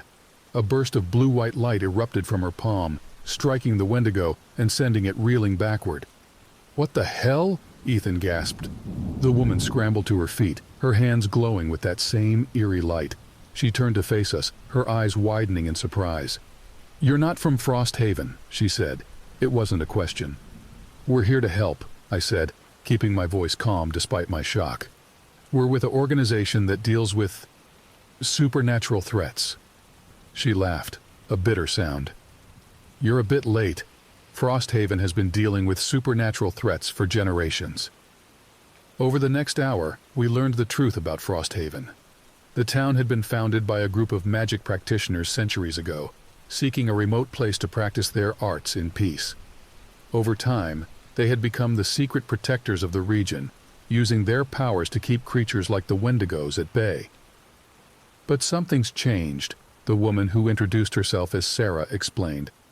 "The Wendigos are getting stronger, more numerous. Our magic isn't enough anymore." We shared what we knew about the Wendigo pack, and Sarah's face grew grave. "If they've grown to such numbers, nowhere in the north will be safe," she said. "We need to end this, once and for all."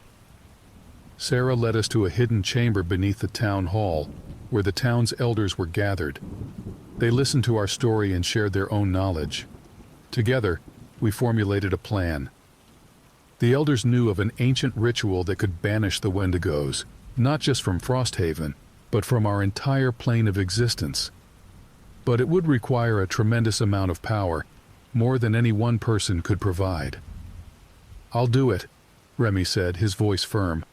"I've been fighting these things longer than anyone. It should be me." Despite our protests, Remy was adamant.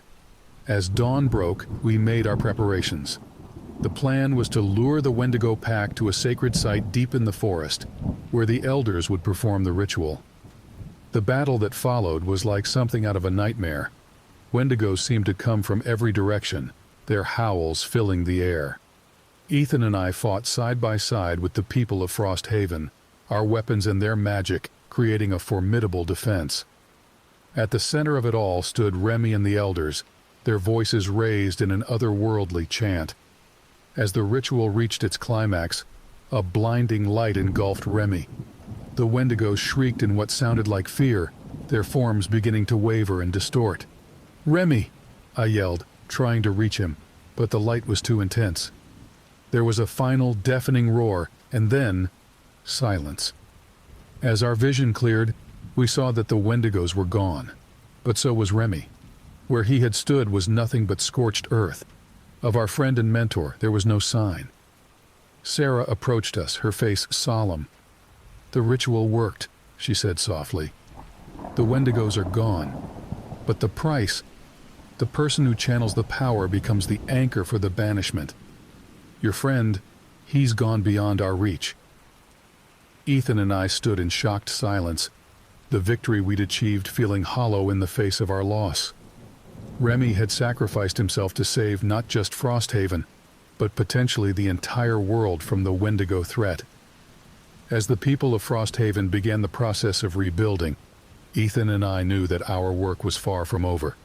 There were other threats out there, other monsters to face, and we would face them, carrying Remy's memory and his final lesson with us. Sometimes, to protect what we love, we have to be willing to make the ultimate sacrifice. Remy had understood that, and in the end, he had become more than just a hunter. He had become a true hero. As we prepared to leave Frosthaven, I looked out at the vast, snow-covered landscape.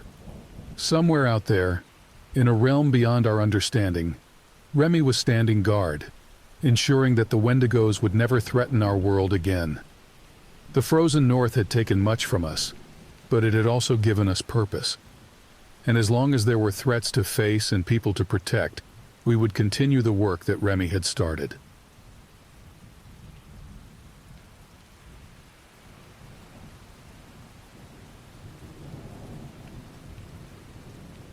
Folklore is a curious thing, a tapestry of tales woven through time, stories that defy the erosion of generations.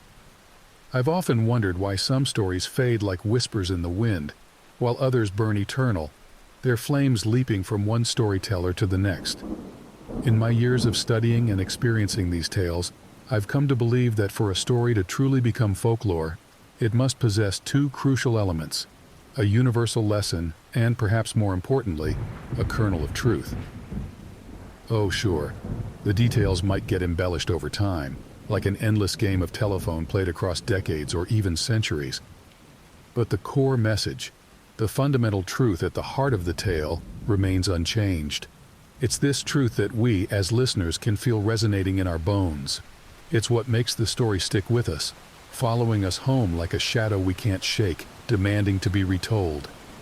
There's something cathartic about saying these stories aloud, isn't there? It's as if by giving voice to our fears, we make them a little less real, a little less threatening. But deep down, we know better.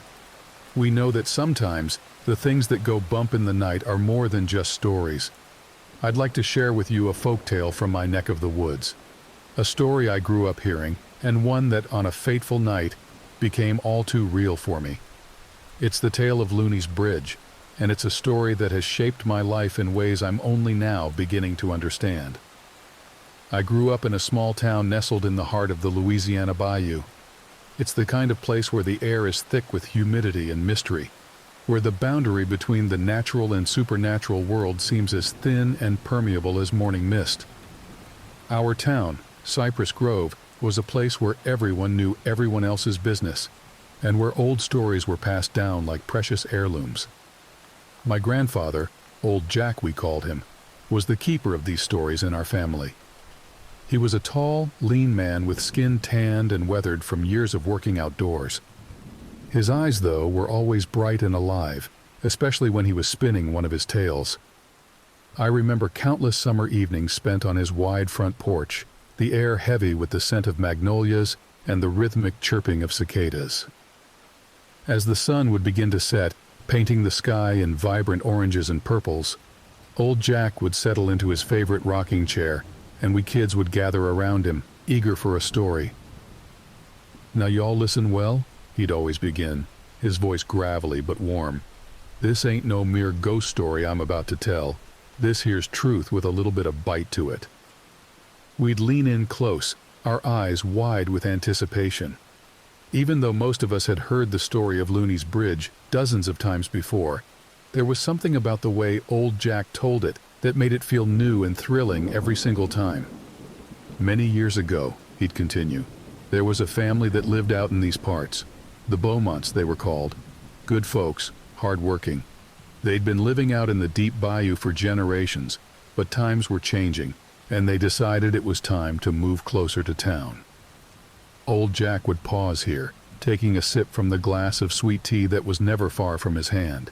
We kids would wait, hardly daring to breathe, knowing what was coming next. "It was a hot day in August when they started moving, hotter than a goat's butt in a pepper patch," he'd say with a wink, earning a few nervous giggles from us. They'd been hauling stuff back and forth all day long. The father, Big Jim Beaumont, he was driving their old pickup truck. His son, Little Jim, was riding shotgun, and in the back, perched right on top of all their furniture and belongings, was their daughter, Looney. "Why'd they call her Looney, Grandpa?" one of the younger kids would inevitably ask.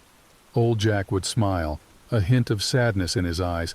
"Well, her real name was Luna, on account of she was born on a night when the moon was so big and bright it looked like you could reach out and touch it. But everyone called her Looney, 'cause she was always singing and humming to herself, lost in her own little world. Sweet girl she was, always had a smile on her face." He'd shake his head then, as if to clear away the memory. Anyway, they were making their final trip into town, crossing over that old bridge just down the way. He'd point down the road, and we'd all nod. We knew the bridge he meant. Everyone in Cypress Grove did, It was the only way in or out of town, a rickety old structure that spanned the widest part of the bayou. "Now, what happened next?" old Jack would say, his voice dropping to almost a whisper, forcing us to lean in even closer. "It was just about the most awful thing you could imagine." We'd hold our breath, even though we knew what was coming. As they were going over that bridge, the wind kicked up something fierce. It caught hold of one of them heavy pieces of furniture in the back of the truck. Some say it was an old wardrobe. Others say it was a big mirror. Whatever it was, that wind just lifted it right up, like it was light as a feather. And poor little Looney, she was holding onto it, trying to keep it from flying away. Old Jack's eyes would grow distant here, as if he was seeing the scene play out before him. That piece of furniture went right over the side of the truck, and it took little Looney with it. As she went over, she got caught under the back tire of that truck. He'd pause here, letting the horror of the moment sink in. We kids would be hanging on his every word, our imaginations painting vivid, terrible pictures. "It took her head clean off," he'd say softly. "Sent it flying up and over the bridge, down into the dark waters of the bayou below." A collective shudder would run through us at this point. Some of the younger kids might start to cry, and old Jack would give them a moment to collect themselves before continuing. "Now everyone knows it's bad business to bury a body that ain't complete," he'd say. "The spirit won't rest if it's not all together. So the whole town pitched in to help look for Looney's missing head. They searched that bayou for days, dragging the waters, combing the banks, but they never did find it." He'd lean back in his chair then, his eyes scanning our faces. "And to this day, Looney's head has never been found. It's still out there somewhere, at the bottom of those murky waters. And they say," his voice would drop even lower here, "that if you cross Looney's bridge at night, you might just see her. She'll jump on your car looking for her head. And if you don't hurry up and drive across, well, she might just take yours to replace the one she lost." The silence that followed this pronouncement was always heavy, broken only by the continued buzzing of the cicadas and the creak of old Jack's rocking chair. We'd all sit there, lost in thought, imagining poor Looney and her endless search for her missing head. But old Jack wasn't done. He had one more story to tell, one that always sent shivers down my spine. "You know," he'd say, as if the thought had just occurred to him, "my old farmhand Ike had a run-in with Looney's ghost once." This was the part of the story that changed slightly each time he told it. Sometimes Ike would see Looney's ghostly form in his rearview mirror. Other times, he'd feel cold, wet hands grabbing at his neck. But the version that stuck with me the most, the one that would haunt my dreams for years to come, went like this. "Ike was a superstitious sort," old Jack would begin. "Lived on the other side of Looney's bridge, and he had to cross it every day to get to and from my farm. Knowing how scared Ike was of crossing that bridge at night, and knowing he had a good 3-mile walk home, I started letting him take the tractor home in the evenings. Figured it'd help him cross the bridge faster and ease his nerves a bit." Old Jack would lean forward here, his eyes gleaming in the fading light. One night, Ike was heading home from the farm. It was a dark night, no moon to speak of. He was about halfway across Looney's bridge when the tractor started to putter and grind. Then it just up and died, right there in the middle of the bridge. We'd all be on the edge of our seats at this point, dreading what was coming next but unable to look away. Ike kept trying to start it up, but that tractor was dead as a doornail. He told me later that he felt it in the air first. Said the air felt charged, like electricity was surging all around him. His skin got all tight, and his hair started standing on end. Old Jack would pause here, building the tension. Then the tractor gave a big bounce, like something huge had just jumped on it. Ike said he felt what he described as hundreds of spider webs falling around his neck, slithering and crawling up towards his face. I remember feeling my own skin crawl at this part, fighting the urge to brush away imaginary cobwebs. That's when he smelled it, the dank, rotten smell of swamp mud. As that sensation spread across his cheeks, his vision started to blur, like lines of something were covering his eyes. He knew then and there that it was Looney, come to claim another head for her collection. Old Jack's voice would drop to barely above a whisper. Ike. He jumped off that tractor and ran as fast as his legs could carry him. Didn't stop running till he reached the end of that bridge. When he finally turned around, he swears he saw the tractor bounce up and down again, like something had just jumped off it. He'd sit back in his chair then, letting out a long breath. Ike quit his job at my farm the very next day. Wouldn't even go back out there in broad daylight to get the tractor. I had to go fetch it myself. And with that, Old Jack's story would come to an end. We'd all sit there in silence for a while, each of us lost in our own thoughts, our own fears. Eventually, our parents would call us home, and we'd scatter into the gathering darkness, each of us casting nervous glances over our shoulders, half expecting to see Looney's headless form lurking in the shadows. As a child, I loved these stories. I'd beg Old Jack to tell them over and over again, thrilling in the delicious fear they inspired. But as I grew older, that childhood fear of Looney and her bridge began to fade, lost in the familiarity of repetition. The legend became mundane, just another local tall tale. Little did I know that one day, the legend would show me just how real it could be. Fast forward a few years. I was 17, caught in that strange limbo between childhood and adulthood. Too old to believe in ghost stories, but not quite old enough to admit that the world might hold more mysteries than I understood. It was the summer before my senior year of high school, that last golden summer of childhood when anything seemed possible and consequences felt like a distant concern. My friends and I had fallen into the habit of sneaking out late at night, borrowing, or to be honest, stealing, my dad's golf cart for joyrides around town. We had a hangout spot, a sort of clubhouse, in the loft of my buddy Mike's dad's old barn. We decorated it with all sorts of trophies from our nighttime excursions, road signs, mailbox flags, even a traffic cone or two. It was our own little kingdom, a place where we felt like kings of our small-town world. One sweltering afternoon in late August, we were all sprawled out in the loft, trying to escape the heat and contemplating the rapidly approaching end of summer vacation. The air was thick and sticky, heavy with the scent of hay and the distant rumble of an approaching thunderstorm. "Man, I can't believe school starts next week," groaned Tyler, tossing a tennis ball against the wall and catching it with a rhythmic thump-thump. This summer went by way too fast. There were murmurs of agreement from around the loft. We were all feeling that peculiar mix of excitement and dread that comes with the end of summer and the start of a new school year.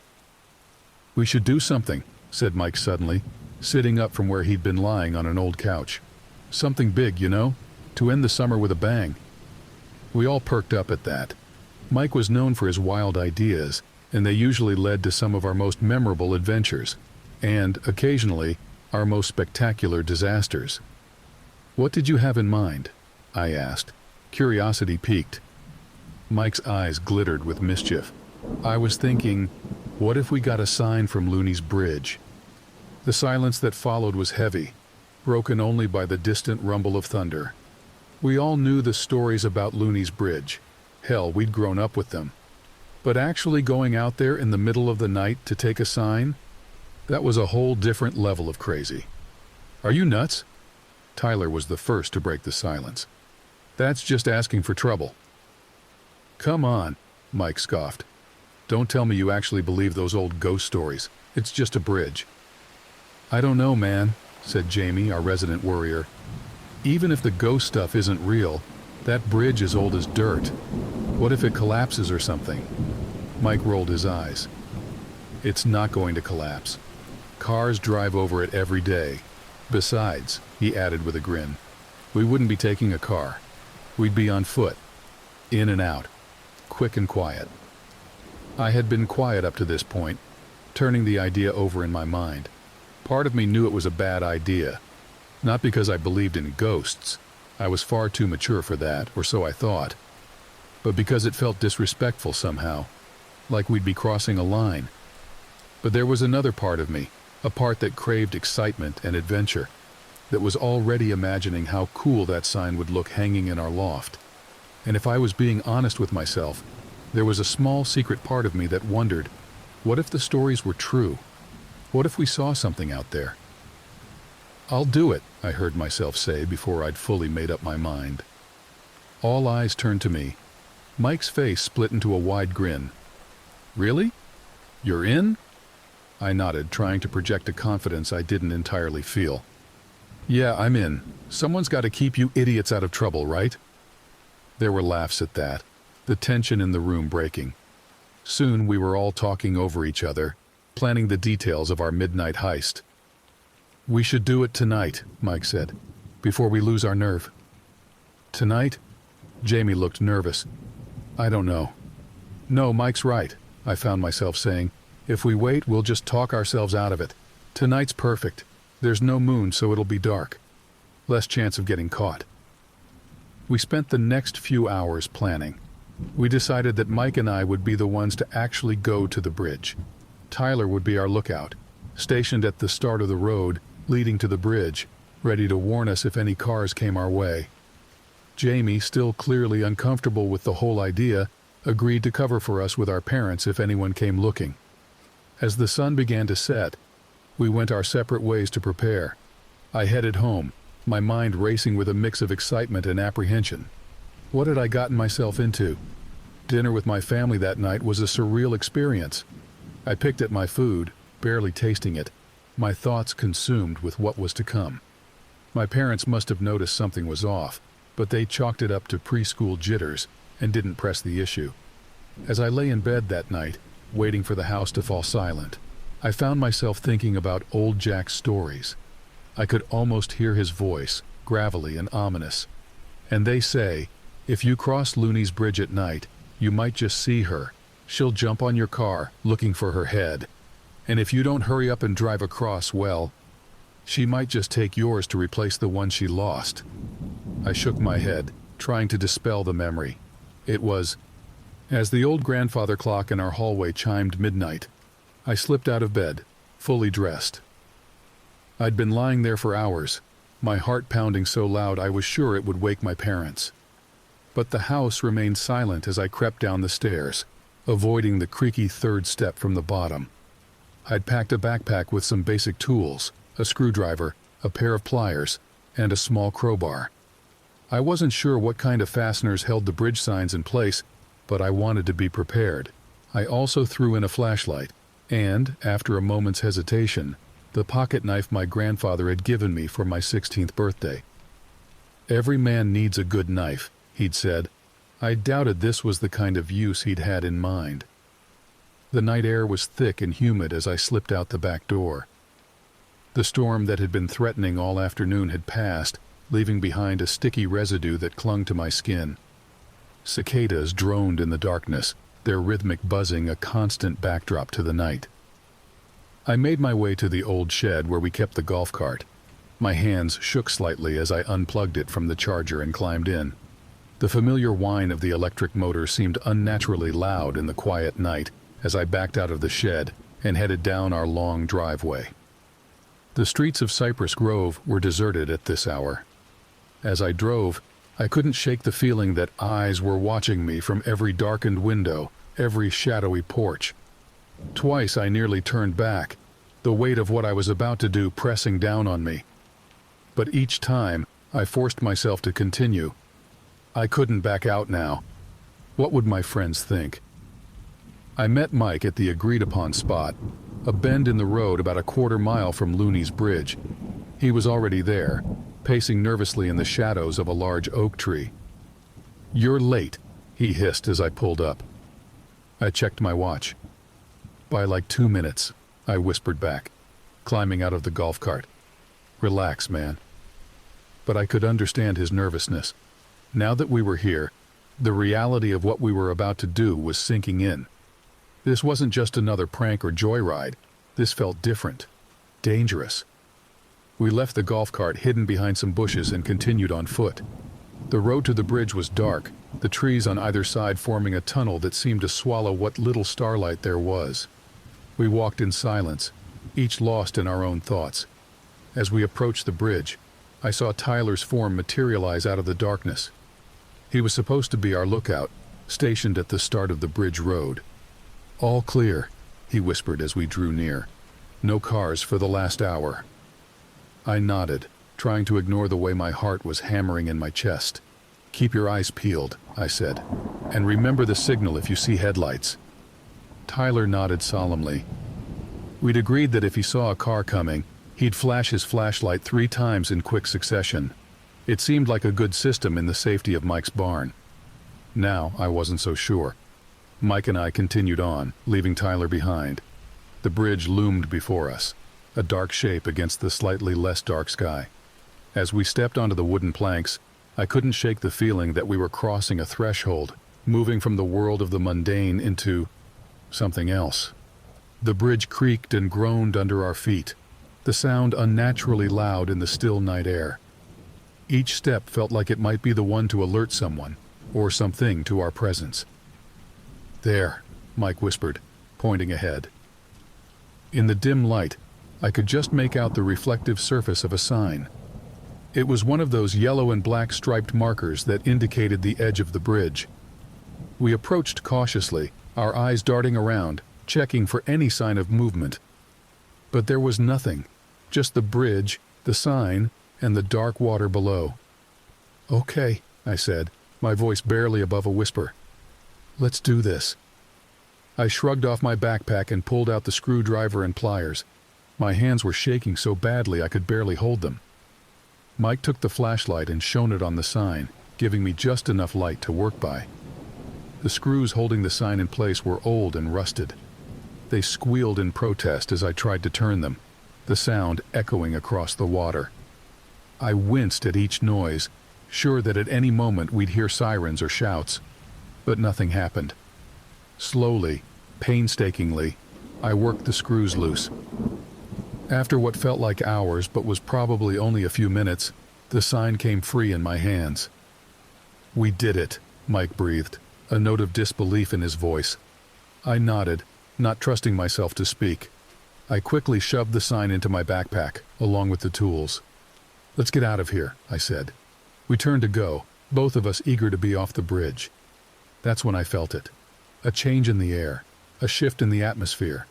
It was subtle at first, just a prickling sensation on the back of my neck. But then the air seemed to grow heavier, pressing down on us. The temperature dropped noticeably, my breath suddenly visible in front of me. "Mike," I said, my voice tight with fear. "Do you feel that?" He nodded, his eyes wide in the beam of the flashlight.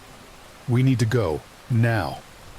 We started to run, our footsteps thundering on the wooden planks, but it felt like we were running through molasses, each step requiring enormous effort. The bridge seemed to stretch out before us, growing longer with each stride. And then we heard it, a sound that I'll never forget as long as I live. It started as a low moan, barely audible over the pounding of our feet and our ragged breathing. But it grew louder, rising to a keening wail that seemed to come from everywhere and nowhere at once. "Don't look back," I yelled to Mike, though I'm not sure he could hear me over that terrible noise. But of course, I looked back. I couldn't help myself. What I saw in that moment is burned into my memory forever. There, in the middle of the bridge where we had just been standing, was a figure. It was small, child-sized, wearing what looked like an old-fashioned dress, but where its head should have been, there was nothing. Just a ragged stump of a neck, dark liquid glistening in the faint light. As I watched, frozen in horror, the figure began to move. Not walking, but gliding, floating towards us with unnatural speed. And as it came, I saw something forming above its neck.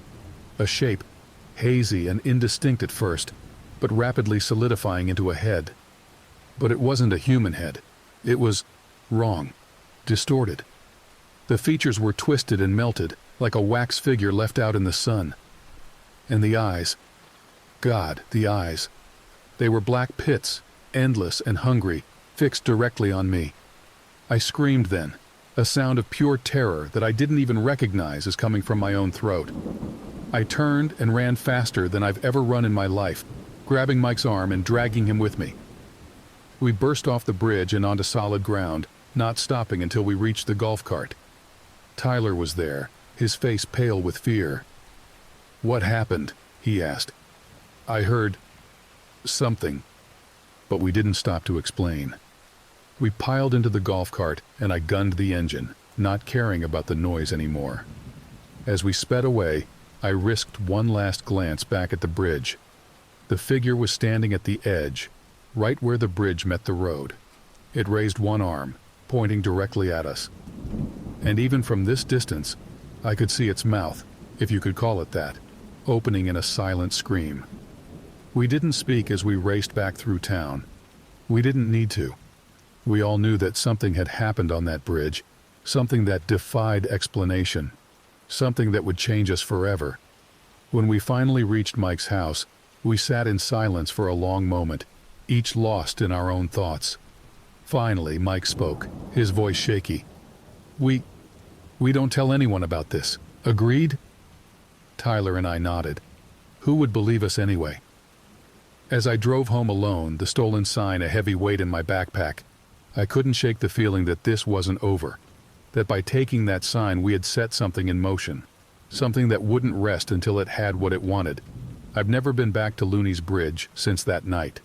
I've never told anyone what we saw, what we experienced, but sometimes late at night I swear I can hear that keening wail carried on the wind, and in my dreams I see those black empty eyes staring into my soul. The legend of Looney's Bridge, it turns out, is more than just a story, and I'll carry the truth of it with me for the rest of my days. The days following our encounter on Looney's Bridge passed in a blur of nervous glances and hushed conversations. Mike, Tyler, and I found ourselves huddled together between classes, speaking in low voices about what we'd experienced. Each of us had slightly different memories of that night, but we all agreed on one thing. What we'd seen was real, and it was far from over. Jamie, who had been our alibi that night, could sense that something was off. What happened out there? He kept asking, his eyes darting between us. But we stuck to our pact of silence, brushing off his questions with vague answers and forced laughter. The stolen sign lay hidden in my closet, wrapped in an old blanket. I couldn't bring myself to hang it in our loft as we'd originally planned. Every time I thought about it, I felt a chill run down my spine, remembering the unearthly wail and those horrible empty eyes. As the days turned into weeks, I found myself plagued by nightmares. In my dreams, I was back on that bridge, but this time I was alone. The headless figure would appear, always just out of reach, its arm outstretched towards me. I'd try to run, but my feet would be rooted to the spot. And then, slowly, agonizingly, the figure would start to form a new head. But it was never its own head. Sometimes it was Mike's, sometimes Tyler's, and sometimes, most terrifyingly, it was mine. I'd wake up in a cold sweat, my heart pounding, the echo of that unearthly scream still ringing in my ears. More than once, my parents came to check on me, worried by my cries in the night. I brushed off their concern, blaming the nightmares on stress about the new school year. But I could see the doubt in their eyes. They knew something was wrong, even if they couldn't guess what. School started, and with it came a welcome distraction from our nocturnal adventure. But even as I threw myself into my studies and extracurricular activities, I couldn't shake the feeling that I was being watched. Sometimes, out of the corner of my eye, I'd catch a glimpse of a small, shadowy figure.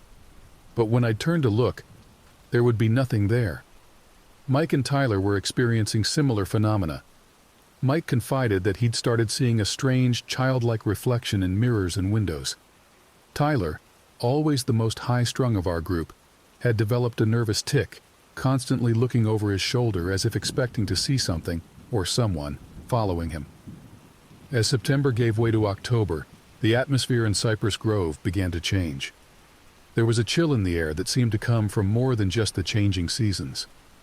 People in town started talking about strange occurrences, unexplained noises in the night, objects moving on their own, glimpses of a small, shadowy figure darting between houses. Old Jack's stories about Looney's Bridge, which had been little more than quaint local folklore for years, suddenly took on a new life. People who had scoffed at the legend for years were now speaking of it in hushed, serious tones. More than once, I overheard conversations at the local diner or grocery store, people swapping their own eerie experiences, or second-hand accounts of ghostly encounters. The bridge itself became a topic of intense speculation. There were rumors that the county was considering closing it for structural assessments. But everyone knew the real reason. No one wanted to cross that bridge anymore, especially not at night. As Halloween approached, the tension in town reached a fever pitch. It was as if everyone could sense that something was coming, something big. The usual excitement for the holiday was tinged with a current of fear, an undercurrent of dread that seemed to permeate every festive decoration and planned celebration. For Mike, Tyler, and me, the approach of Halloween brought a new level of anxiety. We couldn't shake the feeling that we had set something in motion that night on the bridge, something that was building to a crescendo. We found ourselves drawn back to Mike's loft, spending long hours there after school, theorizing about what might happen and what we should do. It was during one of these sessions, about a week before Halloween, that Mike brought up the idea that would change everything. "We have to go back," he said suddenly, breaking a long silence. Tyler and I stared at him in disbelief. "Back where?" Tyler asked, though we all knew the answer. "To the bridge," Mike said, his voice barely above a whisper. "We have to put the sign back." I felt my stomach drop at the mere thought of returning to Looney's Bridge, but deep down I knew Mike was right. Whatever we had stirred up that night, whatever force we had awakened, it wasn't going to rest until we made things right. "When?" I asked, surprised by the steadiness in my voice. Mike met my eyes, his expression grim. "Halloween night. It has to be then. The veil between worlds is thinnest on Halloween. If we're going to have any chance of fixing this, that's when we need to do it." Tyler looked like he might be sick. "This is insane," he muttered. "We can't go back there. You saw what happened last time." "That's exactly why we have to go back," I found myself saying. "We started this. We have to finish it." And so, with a mixture of determination and dread, we began to plan our return to Looney's Bridge. As we talked into the night, laying out the details of our Halloween mission, I couldn't shake the feeling that we were planning something more than just the return of a stolen sign. It felt like we were preparing for a battle, one that would determine not just our fates, but perhaps the fate of our entire town. Little did we know just how right that feeling would turn out to be. The week leading up to Halloween was the longest of my life. Each day seemed to drag on endlessly, the hours ticking by with agonizing slowness. At night my dreams were filled with visions of Looney's Bridge, of ghostly figures and grasping hands emerging from the dark waters below. In school, Mike, Tyler, and I moved through the halls like zombies, exhausted from lack of sleep, and weighed down by the knowledge of what we were planning to do. Our friends noticed the change in us, of course. How could they not? We were shadows of our former selves, jumping at every sudden noise, flinching at every unexpected touch. "What's wrong with you guys?" Jamie asked one day at lunch, his eyes narrow with suspicion. "You've been acting weird ever since school started." We exchanged glances, a silent agreement passing between us. We couldn't tell him the truth, not all of it anyway. But maybe we could tell him part of it. "We're going back to Looney's Bridge on Halloween night," I said finally, my voice low. Jamie's eyes widened in disbelief. "Are you insane? After what happened last time?" We hadn't told him the details of our first trip to the bridge, but he knew something had gone wrong. He'd seen the change in us, had probably guessed that we'd experienced something we couldn't or wouldn't talk about. "We have to," Mike said, his voice firm despite the tremor I could detect underneath. We took something that night. We need to put it back." Jamie looked at each of us in turn, his expression a mixture of fear and concern. "Let me come with you," he said finally. "No," Tyler and I said in unison. "This is our mess," I added. "We need to clean it up ourselves." Jamie didn't look happy about it, but he nodded, accepting our decision. "Just be careful, okay? There's been talk around town, strange things happening. People are saying it's not safe out there, especially at night." We nodded grimly. We knew all too well how unsafe it could be. As Halloween approached, the atmosphere in Cypress Grove grew increasingly tense. The usual excitement for the holiday was muted, overshadowed by a sense of foreboding that seemed to hang over the town like a heavy fog. Parents were keeping their children close, and there was talk of canceling the traditional Halloween parade and trick-or-treating. The day before Halloween, I overheard a conversation between my parents that made my blood run cold. "I don't like it, John," my mother was saying, her voice tight with worry. "There's something not right about this Halloween. Maybe we should keep the kids home tomorrow night." "Now, Mary," my father replied, though I could hear the uncertainty in his voice. "It's probably just all this ghost talk getting to everyone. You know how people get around this time of year." "It's not just talk," my mother insisted. "Mrs. Johnson swears she saw something in her backyard last night. A small figure, she said, just standing there watching her house. And when she blinked, it was gone." I felt a chill run down my spine. Mrs. Johnson lived just 2 houses down from us. "And that's not all," my mother continued. "The Petersons' dog won't stop barking at night, always facing the direction of the bridge. And little Timmy Walsh, he's been having night terrors. Keeps screaming about a girl with no face trying to take him away." I'd heard enough. I crept back up to my room, my mind racing. It was clear that whatever we had awakened that night on the bridge wasn't content to stay there. It was spreading, reaching out into the town, touching everyone with its cold, spectral fingers. We had to put an end to this. We had to make things right. Halloween dawned gray and cold, a thin mist clinging to the ground and obscuring the distant tree line. At school, there was none of the usual holiday excitement. The halls were quiet, the students subdued. Even the teachers seemed on edge, their lessons half-hearted and distracted. As the final bell rang, Mike, Tyler, and I met up outside the school. No words were needed. We all knew what we had to do. We went our separate ways to prepare, agreeing to meet at the edge of town at midnight. As I walked home, I couldn't shake the feeling that eyes were watching me from every shadow, every darkened window. The mist seemed to thicken around me, tendrils reaching out as if trying to hold me back. At home, I went through the motions of a normal evening. I picked at my dinner, barely tasting the food, my stomach churning with anxiety. My parents, caught up in their own worries, didn't seem to notice my distraction. As night fell, an unnatural silence descended on the town. There were no trick-or-treaters on the streets, no sounds of laughter or celebration. It was as if the whole town was holding its breath, waiting for something to happen. In my room, I prepared for the night ahead. I dressed in dark clothes, sturdy boots on my feet. In my backpack, I placed a flashlight, extra batteries, and the stolen sign, still wrapped in its old blanket.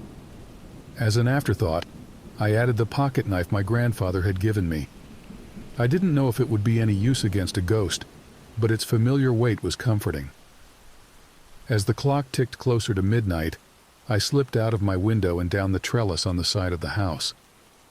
The mist had thickened into a dense fog, obscuring everything more than a few feet away. The air was cold and damp, carrying a faint, musty smell that reminded me of old basements and forgotten attics. I made my way through the deserted streets, my footsteps unnaturally loud in the eerie silence. As I neared the edge of town, I saw 2 familiar figures emerge from the fog. Mike and Tyler, their faces pale and drawn in the dim light. "Ready?" Mike asked, his voice barely above a whisper. Tyler and I nodded, not trusting ourselves to speak. And so, with heavy hearts and shaking hands, we set off towards Looney's Bridge, the fog swallowing us up as we left the safety of the town behind. The walk to the bridge seemed to take both an eternity and no time at all. The fog muffled all sound, creating a bubble of silence around us that was broken only by our labored breathing and the soft crunch of our footsteps on the gravel road. As we neared the bridge, the air grew colder, our breath coming out in visible puffs. The fog seemed to thin slightly, allowing us to see the dark outline of the bridge looming ahead of us. We paused at the foot of the bridge, each of us lost in our own thoughts. I couldn't help but remember the last time we stood here, full of misplaced bravado and foolish curiosity. How naive we had been, how unprepared for the consequences of our actions. "Okay," Mike said, breaking the silence. "Let's do this." With shaking hands, I pulled the sign from my backpack. It felt heavier than I remembered, as if it had absorbed some of the supernatural energy that surrounded this place. We stepped onto the bridge, the old wood creaking ominously under our feet. Each step felt like a mile, every shadow seeming to move and shift in the corners of our vision. We were about halfway across when it happened. A sudden gust of wind swept across the bridge, cutting through our clothes and chilling us to the bone. The fog swirled and eddied, and in its dancing patterns, I swore I could see faces forming and dissolving. And then we heard it. That keening wail, the same unearthly sound we had heard on that fateful night. It started low, barely audible, but quickly rose in pitch and volume, until it seemed to fill the entire world. "There!" Tyler shouted, pointing with a shaking hand. At the far end of the bridge, a figure was forming in the mist, small, childlike, wearing what looked like an old-fashioned dress. And where its head should have been, nothing. "Looney," I whispered, the name escaping my lips before I could stop it. At the sound of her name, the figure's head snapped up, or rather, where its head should have been. It began to move towards us, not walking but gliding, its feet never seeming to touch the bridge. "The sign," Mike yelled over the howling wind. "We have to put it back." With fumbling hands, I raised the sign, trying to see where it had originally been attached. But the ghostly figure was getting closer, and I could feel panic rising in my chest. That's when I saw them. Other shapes, emerging from the fog on either side of the bridge. Adult figures, some tall and broad, others small and slight. All of them headless, all of them moving towards us with inexorable purpose. "Oh God," Tyler moaned, "there's more of them." I forced myself to focus on the task at hand. With shaking hands, I managed to position the sign where I thought it had been. Mike fumbled with the screwdriver, trying to secure it in place. The ghostly figures were closing in, the air growing colder with each passing second. I could hear whispers now, carried on the wind. Pleading voices, angry voices, all of them calling out for something. For their heads, I realized with a jolt of horror. Just as the first ghostly hand was about to reach us, Mike gave a cry of triumph. "It's done!" For a moment, nothing happened. The ghosts continued to advance, their empty necks swaying grotesquely as they moved. I closed my eyes, certain that this was the end. And then, silence. I opened my eyes cautiously.